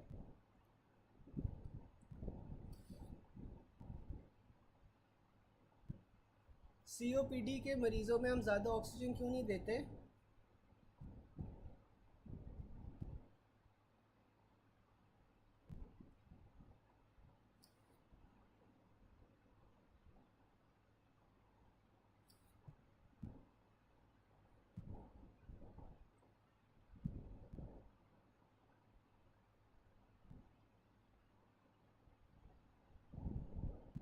बिल्कुल VQ रेशो की वजह से, ठीक है। COPD जौन सा होता है ना, आपके पास दो डिजीज़ की एक्यूमुलेशन होती है, ठीक है। इसमें आपके पास, और इसमें जौन सा है ना टाइप 2 रेस्पिरेटरी फेलियर जौन सा है ना वो हो सकता है। बिल्कुल डॉक्टर आतिका सही बता रही हैं कि जो उनकी बॉडी होती है that is adapted to low levels of oxygen, ठीक है। तो इस वजह से अगर आप हाई लेवल दोगे तो आपका हो सकता है कि जो रेस्पिरेशन है वो बंदा की बिल्कुल शट डाउन हो जाए, ठीक है। अच्छा, फिर हमारे पास ना यार ये अब वो बता रहा है कि COPD के मरीज़ के अंदर उसने हमारे पास positive end expiratory pressure oxygen का जौन सा है ना वो ज़्यादा दे दिया है, और ज़्यादा ऑक्सीजन के प्रेशर की वजह से ना उसे नीमोथोरेक्स हो गया है। अब जो नीमोथोरेक्स है ना, उसकी उसने टाइप्स बताई हुई हैं। इसमें आपके पास प्राइमरी स्पॉन्टेनियस आ जाता है, सेकेंडरी स्पॉन्टेनियस आ जाता है, ट्रोमेटिक नीमोथोरेक्स आ जाता है और टेंशन नीमोथोरेक्स आ जाता है। जो आपके पास प्राइमरी स्पॉन्टेनियस है ना, ये आपके पास क्यों होता है, ये आपके पास एपिकल ब्लेब्स या सिस्ट्स पड़ी होती हैं, अगर वो रप्चर हो जाएं तो आपके पास प्राइमरी स्पॉन्टेनियस नीमोथोरेक्स होगा। ये आपको frequently tall thin young adult males में मिलता है, ठीक है। जो सेकेंडरी स्पॉन्टेनियस नीमोथोरेक्स है वो आपके पास एक ऑलरेडी अगर डिजीज लंग है, जैसे आपको बुले मिलते हैं एम्फाइसीमा के अंदर, या mechanical ventilation with the use of high pressures या बेरोट्रामा की वजह से आपके पास सेकेंडरी स्पॉन्टेनियस नीमोथोरेक्स होता है। तो आपने ये याद रखना है कि जो डिजीज़ लंग होगा ना, डिजीज़ लंग के अंदर आपके पास सेकेंडरी स्पॉन्टेनियस नीमोथोरेक्स होगा। तो ये जो ऊपर वाला सिनेरियो था ना COPD वाला, इसमें भी हमारे पास सेकेंडरी स्पॉन्टेनियस नीमोथोरेक्स हो रहा है, क्योंकि ये बेरोट्रामा की वजह से हो रहा है, जब आप ज़्यादा पॉजिटिव एक्सपायरेटरी प्रेशर आप ऑक्सीजन का दे रहे हो। ट्रोमेटिक नीमोथोरेक्स कब होता है? ट्रोमेटिक नीमोथोरेक्स आपके पास ब्लंट इंजरी की वजह से या पेनिट्रेटिंग ट्रॉमा की वजह से ट्रोमेटिक नीमोथोरेक्स होगा। और टेंशन नीमोथोरेक्स क्या होता है? टेंशन नीमोथोरेक्स आपके पास किसी भी वजह से हो सकता है। नीमोथोरेक्स होता क्या है? बेसिकली जो आपके पास प्लूरल कैविटी होती है उसके अंदर एयर की एक्यूमुलेशन हो जाती है, ठीक है। तो टेंशन नीमोथोरेक्स आपके पास ऊपर में से किसी भी सिनेरियो की वजह से टेंशन नीमोथोरेक्स हो जाता है। इसमें क्या होता है कि प्लूरा के अंदर एयर जौन सी है वो एंटर हो जाती है लेकिन एग्जिट नहीं हो सकती, ठीक है।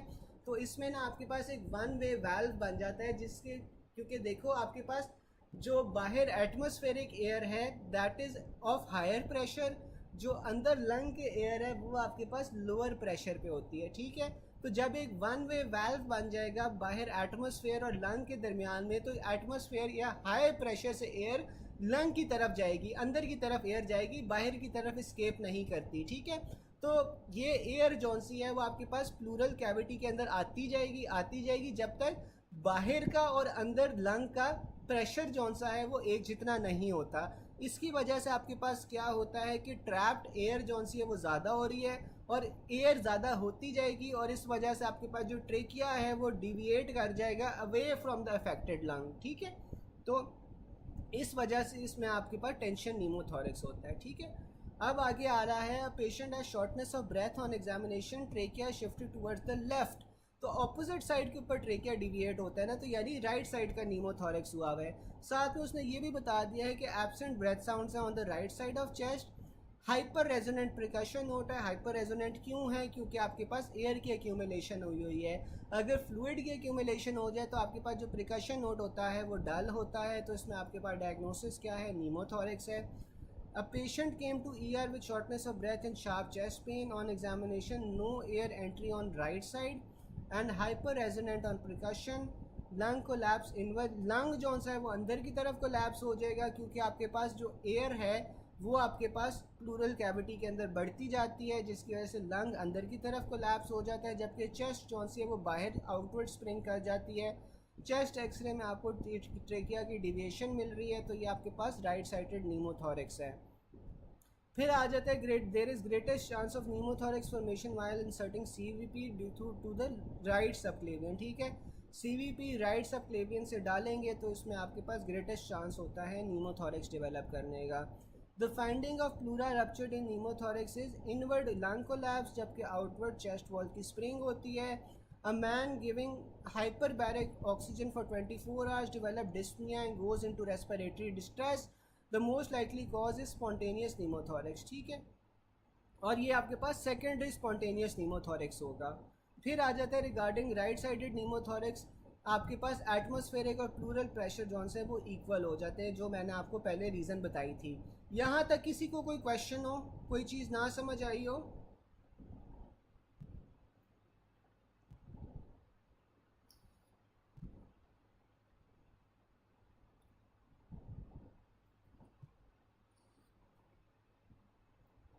यहाँ तक कोई क्वेश्चन या कोई चीज़ ना समझ आई हो?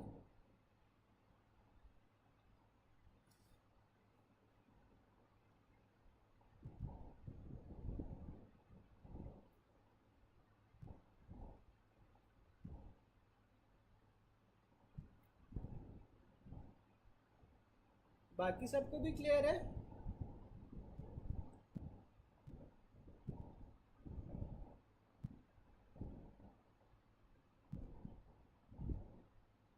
चलें आगे चलते हैं। हमारे पास पॉइंट नंबर 110 आ रहा है। अ 30-year-old man had road traffic accident and sustain fracture of femur. 2 days later he develop sudden breathlessness. तो इसमें आपके पास क्या है? फैट एम्बोलिज्म है। अब ये एम्बोलिज्म की वो टाइप्स बता रहा है कि क्या क्या होती हैं। सबसे पहले वो बता रहा है पल्मरी एम्बोलिज्म का। जो पल्मरी एम्बोलिज्म है, it is an important cause of sudden death usually occurring in immobilise post operative patients. ठीक है, तो पोस्ट ऑपरेटिव पेशेंट्स जौन से होते हैं ना, वो इमोबिलाइज्ड होते हैं, वो बेड के ऊपर लेटे होते हैं बहुत अरसे से, तो उनके अंदर जौन सा है आपके पास पल्मरी एम्बोलिज्म होता है। तो इस वजह से आप जो पेशेंट्स होते हैं जो प्रोलॉन्ग बेड रेस्ट पे होते हैं, उन्हें हम प्रोफाइलैक्टिकली हेपरिन या क्लेक्सेन दे रहे होते हैं। ठीक है, ताकि उनके अंदर पल्मरी एम्बोलिज्म ना हो। और साथ में immobilisation leads to venous thrombosis. ठीक है, इमोबिलाइजेशन की वजह से क्या हो रहा है? वीनस थ्रोम्बोसिस हो रहा है लोअर एक्सट्रीमिटीज़ में। अब ये जो थ्रोम्बस है ये ब्रेक करेगा और ये आपके पास पल्मरी आर्टरी में चला जाएगा, और पल्मरी आर्टरी में चला जाएगा तो आपके पास क्या होगा कि जो वेंटिलेशन है वो नहीं हो पाएगी। इस वजह से आपके पास फिर मसला हो जाएगा। और ट्रीट इसे आपने कैसे करना है? हाइपरबेरिक ऑक्सीजन से करना है। ठीक है, यानी हाई प्रेशर के अंदर आप ऑक्सीजन दोगे। फिर आपके पास आ जाता है आर्टीरियल एम्बोलाई। जो आर्टीरियल एम्बोलाई है उसमें क्या होता है कि arterial एम्बुलस usually arises from mural thrombus.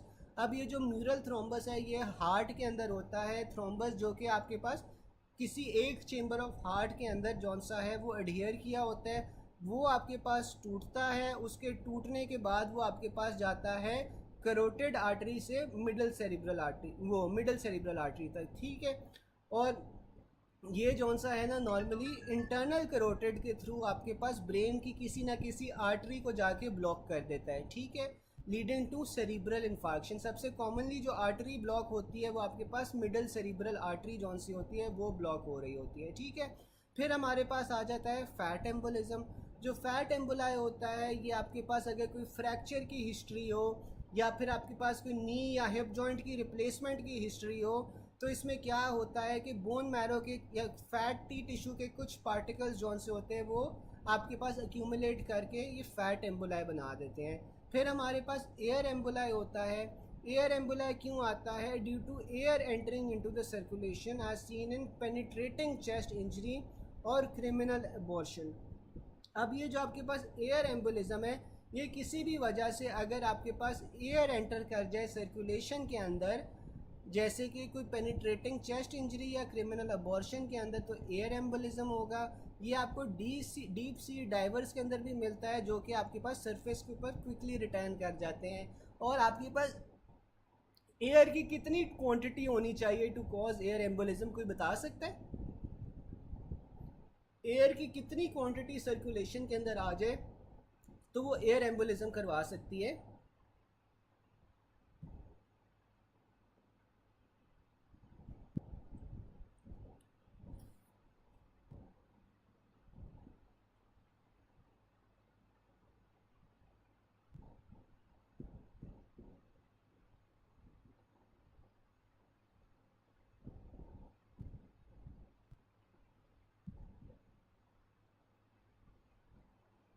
बिल्कुल 100 cc होती है। ठीक है, फिर हमारे पास आ जाता है एमनियोटिक फ्लूइड एम्बोलिज्म। अब जो एमनियोटिक फ्लूइड एम्बोलिज्म है, these emboli are cause by escape of amniotic fluid into the maternal circulation.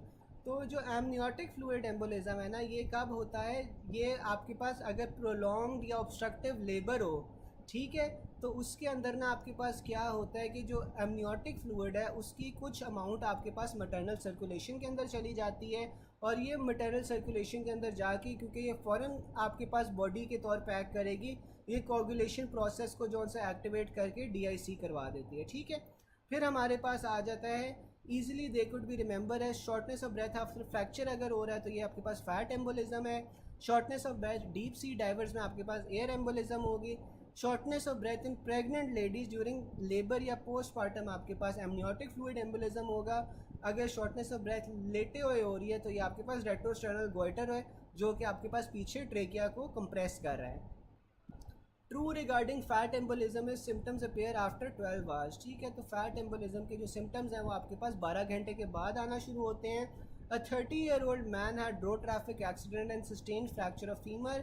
2 days later उसे सडन शॉर्टनेस ऑफ ब्रेथ हुई है, तो ये आपके पास फैट एम्बोलिज्म है क्योंकि ये RTA के बाद आ रहा है। True regarding fat embolism is due to fracture of long bones. A 38-year-old man got pelvic fracture in RTA। 2 litre blood उसने लूज़ किया है। आफ्टर 5 days ही डाइड। ब्रेन में आपको मल्टीपल एरियाज ऑफ इन्फेक्शन मिल रहे हैं, तो ये आपके पास पेल्विक फ्रैक्चर था, तो ये आपके पास फैट एम्बोलिज्म आ जाएगा।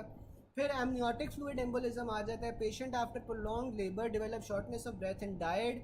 प्रोलॉन्ग लेबर की हिस्ट्री है तो ये एमनियोटिक फ्लूइड एम्बोलिज्म होगा। 40 weeks pregnant in 25 prolonged are labour, 25 hours का प्रोलॉन्ग्ड आर लेबर है, उसके बाद उसे डिस्निया हुआ है, टेकिपनिया हुआ है, तो ये आपके पास अगेन एमनियोटिक फ्लूइड एम्बोलिज्म आ जाएगा। फिर आ जाता है shortness of breath in pregnant lady during labour या पोस्टमार्टम, तो ये आपके पास अगेन एमनियोटिक फ्लूइड एम्बोलिज्म आएगा।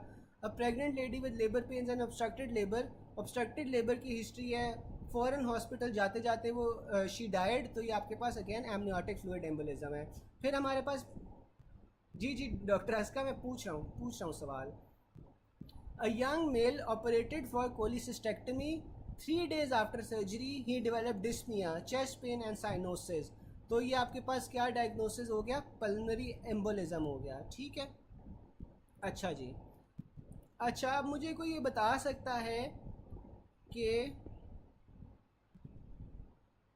एक 30 वीक्स की प्रेग्नेंट लेडी है, उससे आपके पास फ्रैक्चर हुआ है RTA में, ठीक है, आफ्टर 5 days शी डाइड, तो ये आपके पास प्रेग्नेंट लेडी भी है और उससे RTA भी हुआ है, ठीक है, तो 5 दिन बाद शी डाइड, तो ये आपके पास एमनियोटिक फ्लूइड एम्बोलिज्म होगा या फैट एम्बोलिज्म होगा?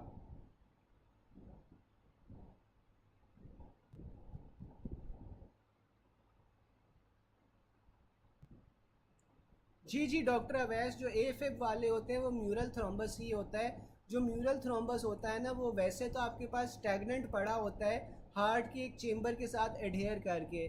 जब आपके पास जैसे AFib होता है जिसमें आपके पास इरेगुलर कॉन्ट्रैक्शंस हो रही हैं, तो ये जो थ्रोम्बस है ये ब्रेक डाउन करके आपके पास ब्रेन में चला जाएगा और ये आपके पास फिर जो ब्रेन की सर्कुलेशन है उससे ब्लॉक कर देगा।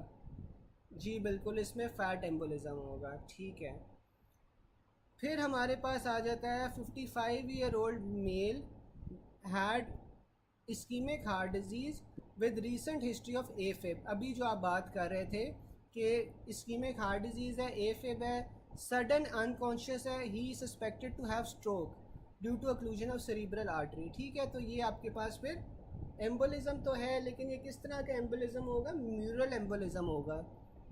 ठीक है, या फिर हमारे पास ये आर्टीरियल एम्बोलिज्म होगा। ठीक है, फिर हमारे पास आ जाता है फीमेल है, OCPs ले रही है, are most likely to develop which of the following, तो ये पल्मोनरी। अच्छा, अब ये जो फीमेल्स हैं जो OCPs लेती हैं, इसके अंदर आपके पास पल्मोनरी एम्बोलिज्म क्यों होता है? कोई बता सकता है?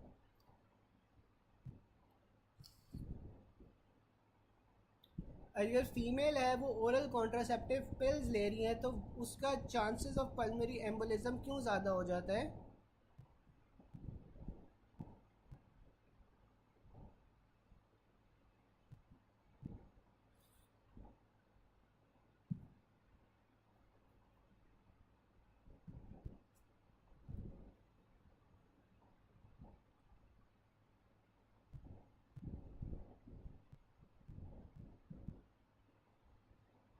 बिल्कुल, डॉक्टर यशरा सही बता रही हैं कि वो विस्कोसिटी ऑफ ब्लड को जो है ना वो इंक्रीज़ कर देती हैं। अच्छा डॉक्टर अस्का, जो पल्मरी एम्बोलिज्म होता है और थ्रोम्बो एम्बोलिज्म में क्या फ़र्क होता है? अब जो थ्रोम्बो एम्बोलिज्म है ना, वो आपके पास किसी भी आर्टरी के अंदर अगर प्लेक बनता है, उसके अंदर लिपिड्स की डेपोजिशन होती है, तो आप उसे थ्रोम्बो एम्बोलिज्म कहते हो। यानी कि जो थ्रोम्बस है उसने आर्टरी को ऑक्लूड कर दिया है, तो ये थ्रोम्बो एम्बोलिज्म है। ये आपके पास कोई सी भी आर्टरी हो सकती है। ठीक है, अब अगर ये जो थ्रोम्बस है ये डिसोसिएट करके आपके पास पल्मोनरी सर्कुलेशन के अंदर चला गया है, और उसने पल्मोनरी आर्टरी को ब्लॉक कर दिया है, जिसकी वजह से आपके पास फिर ऑक्सीजन की एक्सचेंज नहीं हो पाएगी, तो वो आपके पास फिर पल्मोनरी एम्बोलिज्म होगा। ठीक है, तो अगर पल्मोनरी सर्कुलेशन के अंदर जाके आपके पास थ्रोम्बस ऑक्लूड कर दे तो that is pulmonary embolism. Thrombo embolism on the other hand आपके पास किसी भी वेसल के अंदर अगर थ्रोम्बस बन जाए तो उसे आप थ्रोम्बो एम्बोलिज्म कहोगे। ठीक है, डॉक्टर अस्का समझ आ गई? बिल्कुल हाइपर विस्कोसिटी हो जाती है आपके पास ओरल कॉन्ट्रासेप्टिव पिल से। फिर हमारे पास आ जाता है a diabetic lady operated for cholecystectomy comes after 8 days of surgery, has develop dyspnoea, sudden chest pain, haemoptysis and cyanosis. तो ये आपके पास पल्मोनरी एम्बोलिज्म है। और द रीज़न आपके पास पल्मोनरी एम्बोलिज्म के अंदर डिस्निया हो रहा होता है, चेस्ट पेन हो रही होती है, साइनोसिस हो रही होती है, ये सारी इसी वजह से हो रही है ना कि ऑक्सीजनेट ही आपका ब्लड सही तरह नहीं हो पा रहा, क्योंकि पल्मोनरी आर्टरी जौन सी है वो ब्लॉक हो गई है। ठीक है, जब पल्मोनरी आर्टरी की ब्लॉकेज हो जाएगी आपके पास तो ये सारे सिम्टम्स आएंगे। फिर the most likely cause of stroke in patients with एफिब आपके पास एम्बोलिज्म होता है, और ये हमने डिस्कस कर लिया था कि ये आर्टीरियल एम्बोलिज्म होता है। A shopkeeper suddenly collapse with thin थ्रेडी pulse, BP उसका 80/40 है, कोल्ड क्लैमी स्किन है, gives history of sudden crushing chest pain before collapse. तो ये आपके पास पल्मोनरी एम्बोलिज्म है। अच्छा, मुझे कोई बता सकता है कि जो पल्मोनरी एम्बोलिज्म होता है इसकी ईसीजी पे भी कोई चेंजेस मिलती हैं?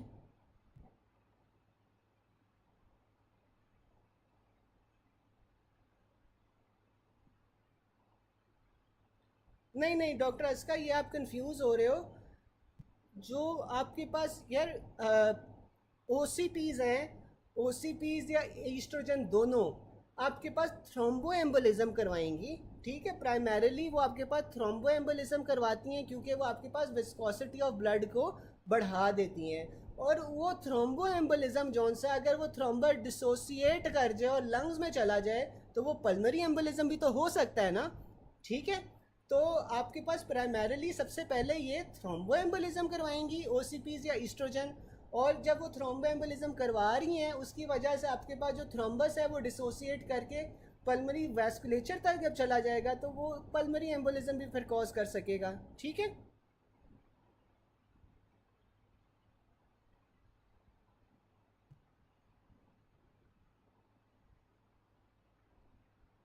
बिल्कुल। अब जैसे डॉक्टर अवैस बता रहे हैं कि वो एमआई भी करवा सकती हैं, वो हो सकता है कॉलोनरी सर्कुलेशन को ब्लॉक कर दें। ठीक है, तो बेसिकली मकसद क्या है उसका कि आपके पास जो सर्कुलेशन है ना वो हाइपर विस्कोसिटी उसमें हो गई है।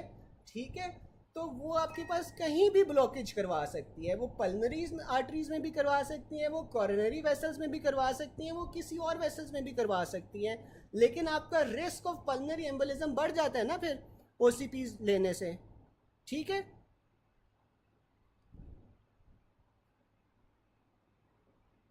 अच्छा जी। फिर हमारे पास आ जाता है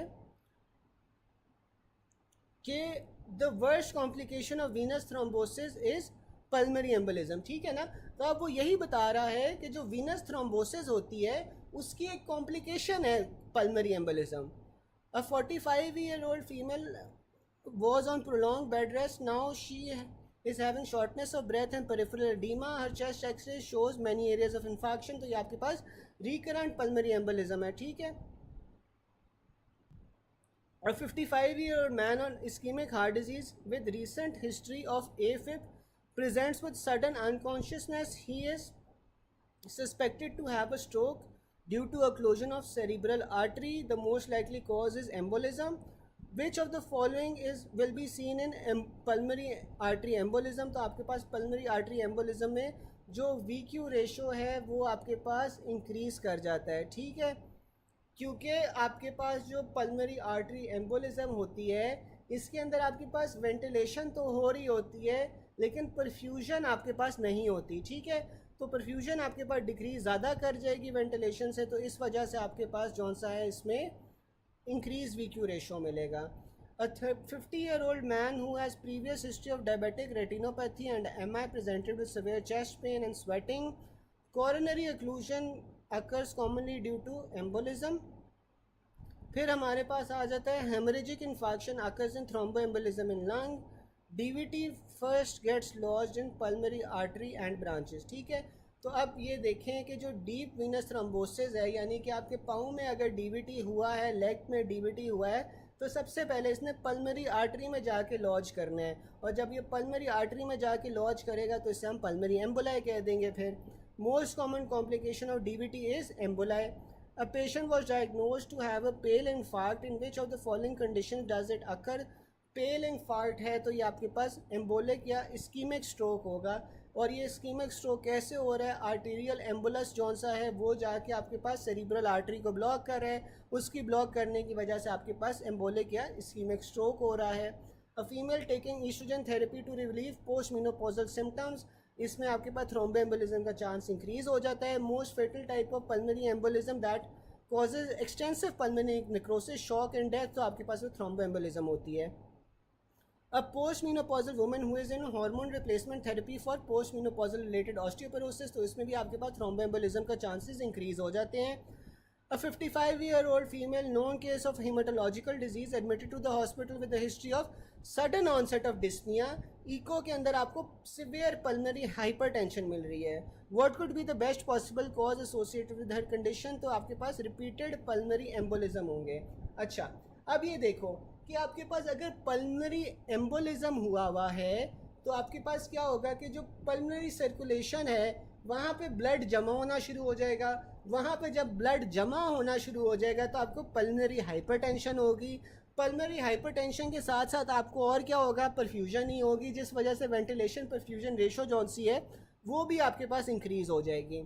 A female patient immobilized for the past 6 months developed shortness of breath. She gives history of recent MI.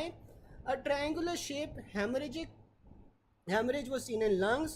तो which of the following condition is the likely cause? तो ये आपके पास थ्रोम्बोएम्बोलिज्म होगी। इमोबिलाइज्ड पेशेंट्स के अंदर आपके पास थ्रोम्बोएम्बोलिज्म होती है, और थ्रोम्बोएम्बोलिज्म फिर आपके पास कहीं भी जाके एम्बोलाई फंस सकता है, इस वजह से उसे रिसेंट एमआई भी हुआ है, ठीक है।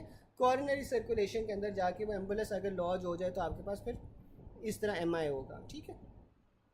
यहाँ तक किसी को कोई क्वेश्चन हो?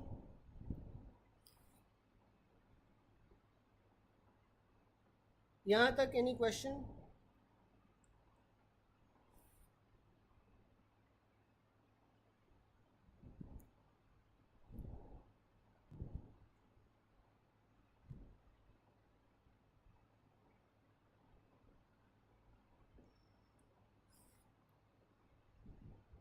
फिर आगे वो बता रहा है volume of air needed to cause air embolism, तो आपके पास 100 cc होता है, ये हम ऊपर डिस्कस कर चुके हैं।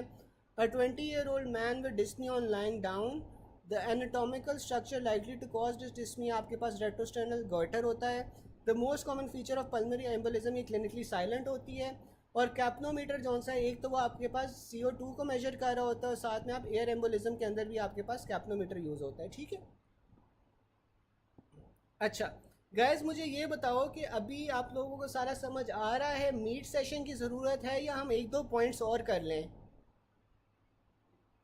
क्योंकि उसके बाद फिर 10 बजे माइनर्स की क्लास शुरू हो जानी है, तो मीट सेशन अभी कर लें या फिर अभी जौन सा है एक दो पॉइंट्स और कवर कर लें, जैसे आप लोग कहो।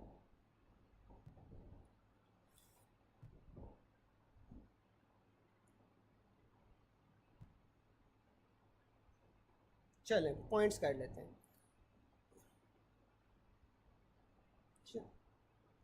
फिर हमारे पास अगला आ जाता है 30 weeks pregnant lady encountered fracture of femur in RTA, died after 5 days, most likely cause of death आपके पास क्या आ रहा है? आपके पास फैट एम्बोलिज्म आ रहा है, क्योंकि आप देखो इसमें प्रेग्नेंट लेडी तो है, प्रेग्नेंट लेडी के बाद वो उससे RTA भी हुआ है, और RTA की वजह से जौन सा है वो 5 दिन बाद जाके शी डाइड, ठीक है। तो जो पल्मोनरी एम्बोलिज्म होती है ना, पल्मोनरी एम्बोलिज्म में एक तो ये होता है कि सडन डेथ होती है, ठीक है, लेकिन अगर वो 5 दिन बाद शी डाइज तो ये फैट एम्बोलिज्म है। दूसरा इसमें ये पॉइंट है कि जो पल्मोनरी एम्बोलिज्म है ना वो जो आपके पास ये एमनियोटिक फ्लूइड एम्बोलिज्म है, एमनियोटिक फ्लूइड एम्बोलिज्म जौन सा है ना, एक तो इसमें सडन डेथ होती है, और नॉर्मली ये तब होता है जब आपके पास ऑब्स्ट्रक्टिव या प्रोलॉन्ग्ड लेबर होता है, ठीक है। जब प्रोलॉन्ग्ड लेबर होता है तो फीटस का जो एमनियोटिक फ्लूइड है वो मैटरनल सर्कुलेशन के अंदर चला जाता है, ठीक है। तो ये दो पॉइंट्स हैं जो कि फेवर कर रहे हैं आपके पास फैट एम्बोलिज्म की तरफ। As discussed above, here are two scenarios. She is pregnant, so she could have amniotic fluid embolism. लेकिन उसे फ्रैक्चर भी है तो वो फैट एम्बोलिज्म भी हो सकता है। Remember in such MCQs time would be given, that is the trick. जो एमनियोटिक फ्लूइड एम्बोलिज्म है वो सडन डेथ होगी, जबकि जो फैट एम्बोलिज्म है उसमें 12 से 72 आवर्स लगते हैं। This rule can be applied to only when fracture and labour both are given in the scenario at the same time, ठीक है। फिर आगे आ जाता है अ प्रेग्नेंट लेडी।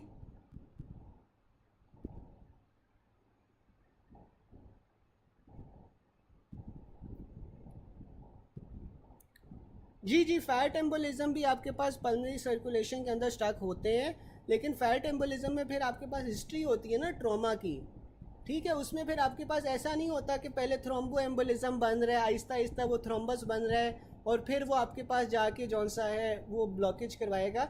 इसमें तो आपके पास फ्रैक्चर होता है, फ्रैक्चर की वजह से जो फैटी टिश्यू है या बोन मैरो का टिश्यू है वो जाके एक एम्बुलस बना देता है, वो एम्बुलस जाके फिर लॉज हो जाता है, ठीक है ना। तो ये दोनों में फ़र्क होता है। A pregnant lady in her third trimester was severely injured in RTA with left side of femoral head fracture and dies on her way to ER. Sudden death है तो ये आपके पास amniotic fluid embolism होगा। A pregnant lady with pain of obstructed labor was taken to the hospital for C-section but dies on the way before reaching the hospital. तो ये again आपके पास amniotic fluid embolism होगा। अब 23 weeks pregnant woman है, she died in RTA। तो type of death आपके पास 42th death है। 42th death मुझे कोई बता सकता है चैट बॉक्स में कि क्या होती है? 42th डेथ क्या होती है, कोई चैट बॉक्स में बता सकता है?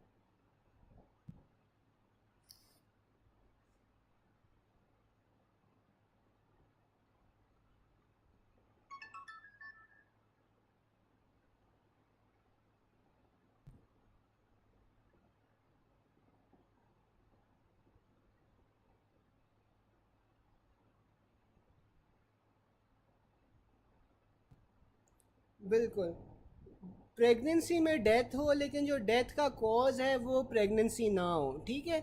जैसे यहाँ पे RTA है, RTA is the cause of death, तो उसे हम 42th डेथ कहते हैं। 30 वीक्स प्रेग्नेंट फीमेल है, shortness of breath, she died after 5 days। तो ये आपके पास क्या है, पल्मोनरी एम्बोलिज्म का सिनेरियो है, death due to shortness of breath in a pregnant lady without mentioning during prolong labour और obstructive labor, delivery postpartum, fracture as then pregnancy is hypercoagulable state, तो increased chances of DVT, तो ये आपके पास pulmonary embolism होगा, ठीक है। अच्छा, अब यहाँ पे वो देखो ये क्या बता रहा है कि 30 वीक्स प्रेग्नेंट फीमेल है, उसे शॉर्टनेस ऑफ ब्रेथ हुई है और शी डाइड आफ्टर 5 days, तो ये पल्मोनरी एम्बोलिज्म होगा। अच्छा, अब यहाँ पे आपको क्या क्या क्लूज़ मिल रहे हैं? सबसे पहला तो ये क्लू है कि शॉर्टनेस ऑफ ब्रेथ हुई है, साथ में शी डाइड आफ्टर 5 days। अब जो एमनियोटिक फ्लूइड एम्बोलिज्म है उसमें तो डेथ फौरी तौर पे हो जाती है, 5 days नहीं लगते ना।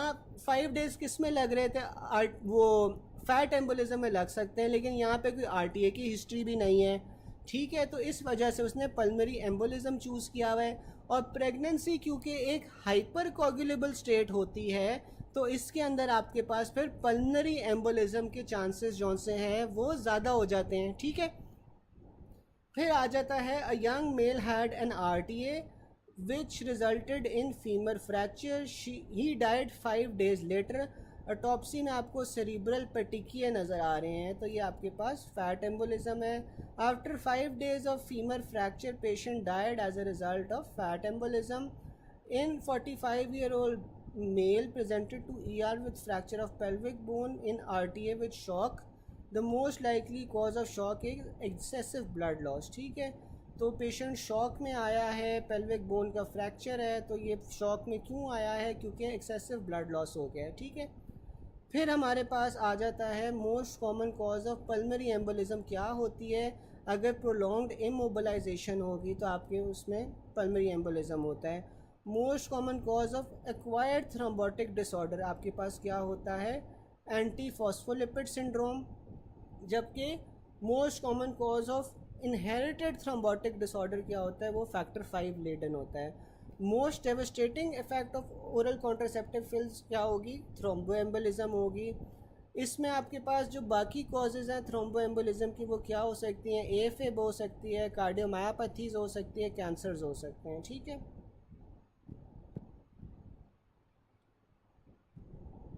अच्छा, फिर हमारे पास आ जाता है female is taking hormone replacement therapy had risk of developing thromboembolism, ठीक है। फिर हमारे पास आ जाता है an old man who is bedridden for a long time develop sudden shortness of breath and palpitation. तो ये पल्मरी एम्बोलिज्म है। जो पल्मरी एम्बोलिज्म होता है that is clinically silent. Prolonged exposure to oestrogen increase risk for thromboembolism. एक shopkeeper है, suddenly collapse कर गया है शॉप में। ऑन एग्ज़ाम उसकी पल्स जो सी है वो थ्रेडी है, बीपी 80/60 है, पल्स उसकी 120 बीट्स पर मिनट है, थ्रेडी वीक पल्सेस है। तो ये मैसिव पल्मरी एम्बोलिज्म सफ़र कर रहा है। A 49-year-old man has a pulmonary embolism that completely blocks blood flow to his left lung. As a result which of the following will occur. तो इसमें जो alveolar partial pressure of oxygen है वो equal होगी to the partial pressure of oxygen in inspired air, ठीक है।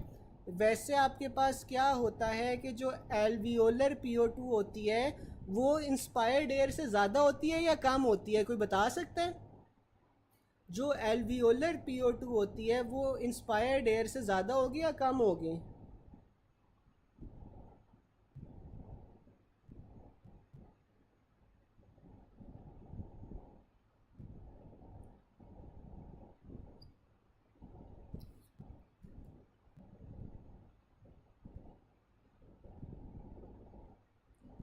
बिल्कुल कम होगी ना, क्योंकि आपके पास बॉडी जौन सी है वो यूज़ कर रही है, ठीक है। लेकिन अब यहाँ पे क्या होता है, यहाँ पे क्योंकि वेंटिलेशन में तो हो रही है लेकिन परफ्यूजन में डिफेक्ट आ गया है। परफ्यूजन में डिफेक्ट आने की वजह से आपके पास जो ऑक्सीजन है वो कंज्यूम ही नहीं कर रही बॉडी। तो आपके पास जो एल्वियोलर एयर है वो इक्वल होगी विद द इंस्पायर्ड एयर, ठीक है। फिर आ जाता है young male operated for cholecystectomy 3 days later after surgery उसे डिस्पनिया हुआ है, चेस्ट पेन हुई है, साइनोसिस हुई है। तो ये आपके पास पल्मरी एम्बोलिज्म का सिनेरियो है। फिर आगे चलते हैं। Female patient immobilise for past 6 weeks develop shortness of breath, she is given history of MI, triangular shaped haemorrhage was seen in lungs. तो ये आपके पास थ्रोम्बोएम्बोलिज्म इसकी कॉज होगी। A women develop DVT after laparotomy, most likely cause is stasis plus hyper coagulable state, ठीक है। तो patient है उससे DVT डेवलप हुआ है लेप्रोटमी के बाद।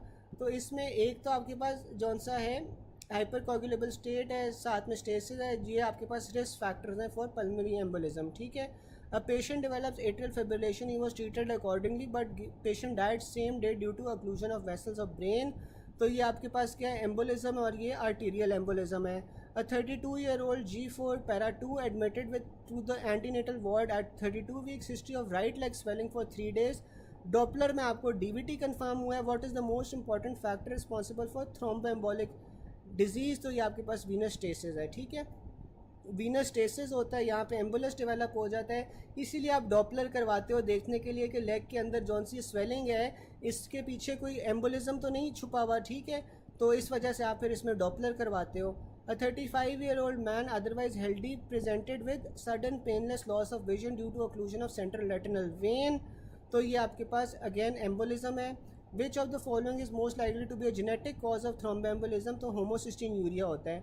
होमोसिस्टीन यूरिया आपके पास कॉज तो होता है लेकिन एक बहुत रेयर कॉज होता है ऑफ थ्रोम्बोएम्बोलिज्म जो जेनेटिक होता है। फिर आपके पास आ जाता है patient having a history of haematological disorder for which he remained admitted to the hospital for a long period. अब उसे क्या हो रहा है, सडन डिस्पनिया हो रहा है, इको में आपको पल्मरी हाइपरटेंशन मिल रही है। तो ये आपके पास इसमें क्या कॉज है, रिपीटेड प्रीवियस पल्मरी एम्बोलाई, ठीक है। अगला आपके पास पॉइंट आ जाता है 55-year-old lady with swelling of both legs, bilateral pleural effusion presents to you with lab values. AST आपके पास 263 है, ALT 223 है, LDH 760 है, CK आपके पास 150 है। तो ये आपके पास रिकरेंट थ्रोम्बोएम्बोलिज्म हो रही है, ठीक है।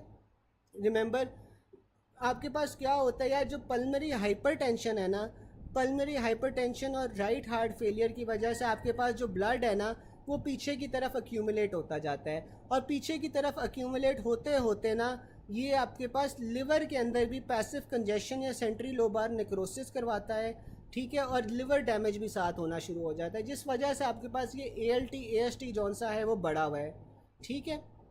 तो इसमें आपके पास हार्ट में जौन सा CK नॉर्मल होगा, क्योंकि हार्ट इस्कीमिक नहीं है, लेकिन यहाँ पे मसला क्या हो रहा है कि यहाँ पे ब्लड पूल अप हो रहा है, ब्लड पहले हार्ट में पूल अप हुआ जिसकी वजह से कंजेस्टिव हार्ट फेलियर हुआ, फिर पीछे आपके पास लंग्स में पूल अप हुआ जिस वजह से पल्मरी हाइपरटेंशन हुई, और पीछे जाते जाते लिवर के अंदर भी जमा होना शुरू हो गया, और लिवर के अंदर जब जमा होना शुरू हो जाएगा तो यहाँ पे आपको फिर पैसिव कंजेशन मिलेगी, सेंट्रल लोबार नेक्रोसिस मिलेगा, और इस वजह से फिर ALT AST लेवल्स जौन से हैं वो आपके पास रेज्ड होंगे, ठीक है। फिर हमारे पास आ जाता है absolute Contra indications of OCP। क्या होता है? रिसेंट हिस्ट्री ऑफ स्ट्रोक होती है, क्योंकि जो OCPs होती हैं वो आपके पास हाइपर विस्कोसिटी करवाती हैं। अ pregnant woman was advise bed rest after which she develop painful swelling in the right leg. तो ये आपके पास क्या डायग्नोसिस है? DVT, ठीक है। यहाँ तक यार किसी को कोई चीज़ ना समझ आई हो? यहाँ तक सबको क्लियर है?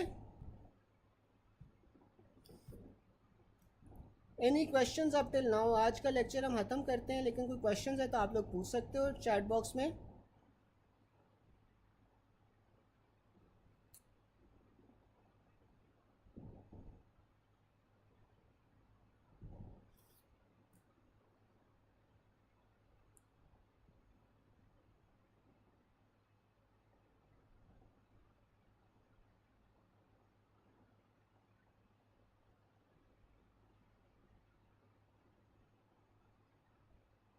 क्लियर है?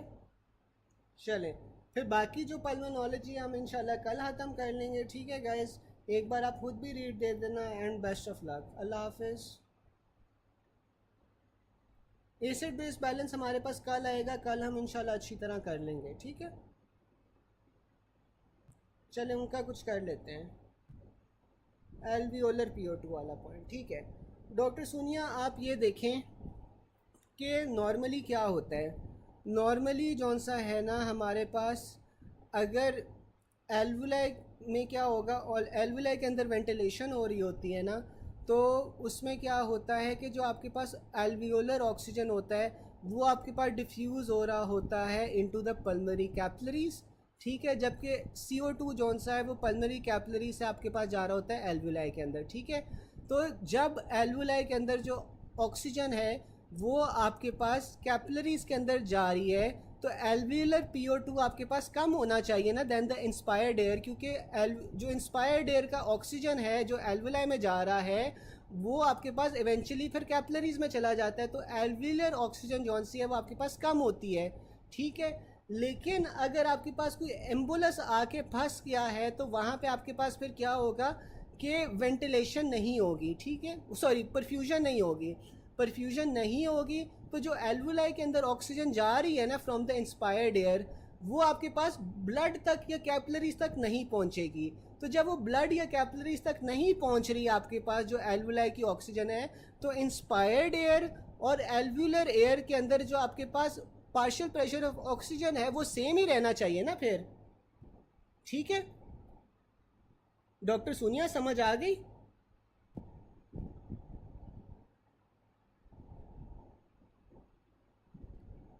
ये वाला पॉइंट सबको समझ आ गया?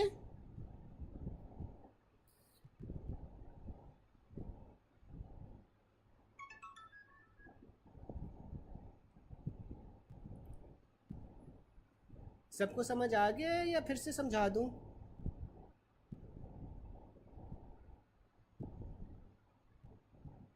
चलें, फिर बाकी इंशाल्लाह जॉनसन हम कल पल्मोनोलॉजी ख़त्म कर लेंगे, ठीक है। अल्लाह हाफिज़।